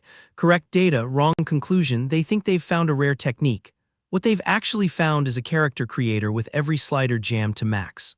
Two armored cultists watch the glow and land on the only motivation that matters to them: handle the kid or the Lord handles them. Nothing sharpens a work ethic like a boss whose performance review is fatal. And in the middle of all of it, Suhong just heals. Green light folds over him, an A-rank technique doing exactly what the label promised, body and energy climbing back to full. No panic. For one quiet beat, the corner trainer gets to be still. He looks up at a crowd massing in the purple haze behind him, not a threat, exactly. More like respawning mobs he'll have to clear before he reaches the room with the loot in it. His internal plan is refreshingly unheroic. Grab the ink-purple bamboo, leave immediately, do not stay to fight, pure extraction logic. The objective was never to win the room, it's to snatch the prize and let the trash mobs wonder where the boss went. Then he's moving, crimson dagger in hand, a giant purple sword crackling at his side like the game handed him two weapon slots and dared him to choose. The composition screams boss arena. It just hasn't settled who the boss is. A white boot comes down and the rock under it simply quits, purple energy spitting out of the cracks. It's the kind of entrance that doesn't carry liability insurance. Inside the gravity field, every step costs more than the last, the pressure is scaling up the deeper he pushes. Suhong grinds through it on pure stubbornness. The field has no idea it's losing an argument. Behind him, a masked enforcer and a marked-up lackey set the trap. The second the bamboo comes loose, the field drops and they swarm. A textbook gank predicated, as always, on the target cooperating with their timing. Sweat sheets off him, a cry tearing loose as the gravity bears down like it's taken his persistence personally. The panel sits on the pane, not for pity, just to remind you the protagonist has a ceiling. He's only better than everyone at ignoring it. Stripped to the waist, teeth clenched, he drags himself the last stretch toward the bamboo. You can practically hear the breathing, the sound of soloing a gauntlet boss with no healer and the cooldowns grayed out. A silhouette settles in, dark trousers, white shoes, a spear, a field of purple light. The frame goes quiet and patient. The calm right before the inventory screen opens. Then his eyes blow wide in the violet glare, and it isn't fear. It's the specific look of a speedrunner spotting a door the level designer swore wasn't there. The scenery does the math for us. This field grinds solid stone into powder, the same field the kid's been strolling through like a man late for a bus. Environmental storytelling working overtime. And there it is, a dark, angular shard hovering over the shattered crystal, something dripping off-frame. This is the loot that wasn't on the map, the kind that only spawns when the game clocks a player too stubborn to die. Armik reaches for the shard with the universe's most loaded question hanging over it. Could this be treasure? Reader, it's the arc-redefining kind, the sort that makes every fight up to now look like a tutorial warm-up. He turns it over and the expression shifts from curiosity to mild alarm. Small, unremarkable, easy to lose in an inventory full of swords, right up until the stats screen finishes loading. He tries to bend it and gets nowhere, full strength, zero give. Whatever this is, it laughs off his current power level, which means it's either a gear check or a lot more than a side quest reward. A finger, a lip, a single bead of blood, the frame holds its breath. This is the visual grammar of an awakening, the small sacrifice that flips the switch on the next tier. Then a palm goes up in a burst of spectrum-colored light and a shadow recoils off-frame. Either the artist found a new filter or something just switched on that was very much off a second ago. His whole body lights up as all 7 of his energies decide to spike at once. The bars max, the user interface scrambles to keep up. This is what happens when a divine artifact shard syncs with a system that already treated the ceiling as a polite suggestion. Dark red energy swallows him whole, the aura eating the details of his face. This is the before frame of a transformation. The energy isn't surrounding him so much as rewriting the character sheet. He drops into a meditative seat at the eye of it, power turning inward instead of out. This is our boy digesting the shard, letting it integrate, letting it become load-bearing. The 2 enforcers finally clock it. He's sitting down to cultivate mid-fight. Then the worst realization lands. He bent down a second ago. He picked something up. You can hear the exact moment they understand they are already too late. Cross-legged in a vortex of purple, red light pouring off him, all 7 attributes don't just climb, they multiply past tenfold and still going. That's not a power-up. That's a patch note that voids the entire balance pass. And the thing that wouldn't come together for so long quietly finishes. The 3-attribute fusion done, no montage, no speech, just the system confirming what the audience clocked chapters ago. His ceiling is whatever number comes next. Glowing hands, a yin-yang orb spinning in the purple, the universal shorthand for balance locked in. The shard didn't just hand Suhong power, it closed a circuit that had been missing a wire. He reads the result off his display and lets himself look smug. One shard did all this, and it belongs to something called the Seven Gods Cauldron, a relic that blows clean past S rank. He's found the infinite money glitch. Then the dangerous follow-up thought, there are 99 more of these. He does the math on collecting them all, and it stops being a question and becomes a quest log. 99 shards, 99 reasons the power scale needs recalibrating. Su-hong stands, the new weight settling into his shoulders, purple light streaking past. The corner training crouch is gone, replaced by the posture of someone who just read his own patch notes and realized he's the only one who got the buff. Staff in hand, rain coming down, energy still bleeding off him, he looks less like a kid mid-treasure hunt and more like the boss the arena was built for. The cult wanted a hunt. They're about to get a patch they can't roll back. Su-hong already has a demon cultist on his knees, demanding the location of the Star City stronghold. The lackey's big counter, a vow to drag him to hell, carries all the weight of a resignation letter. The reply is a red fist and a technique named detonating across the page. One strike, one energy wave, one opponent downgraded to a smudge of fading light. Dust clears and he's alone, summarizing the whole exchange as one bored word gone. The man fights at boss tier and reviews it like patch notes. Then the humbling cut, he sits down and admits he's lost. Survived a gravity field, a divine shard, 2 rank 4s undone by an absent minimap. Green recovery energy kicks in alongside an honest audit. That triple attribute fusion nearly zeroed his reserves, and he knows the rank 4s could have won if they'd fought with brains instead of pride. Elsewhere, the 2 cultists who escape debrief the only way they can, screaming. Their entire squad got erased by a single rank 2, a sentence that breaks the math they were promised. Cut to the martial artist base, Star City's clean, regulated, professional face of the system. The signage says order, the next 2 panels say otherwise. Inside, a suited man turns a red talisman over with the satisfaction of a guy who thinks he's winning. Meet Ikai, mid-tier schemer, nice watch, catastrophic foresight. Then the report lands, the assassination failed. Ikai cycles through every stage of grief in one panel, mostly skipping ahead to panic. Panic becomes flight, Ikai bolts, telling himself to put Star City far behind him. The architect of the failed hit just realized he was never the mastermind, only the loose end. He doesn't get far. A pursuer wreathed in golden fire cuts him off, almost amused. Ikai, where do you think you're running? The cult has sent someone to collect its own failed asset. And the collector isn't staying human-shaped. A hulking silhouette looms, eyes flaring demon red, a hand sheathed in crackling crimson. This isn't an arrest, it's the cult deleting a liability. The crimson strike comes down with no taunts left to spend. Whatever deal Ikai meant to pitch dies with him, a schemer who outlived his usefulness by exactly one failed contract. Then a familiar glow answers from the smoke, Su-hong, eyes lit, lightning peeling off his skin, meeting the enforcer's killing intent with a flat hard to say. The healing break is over.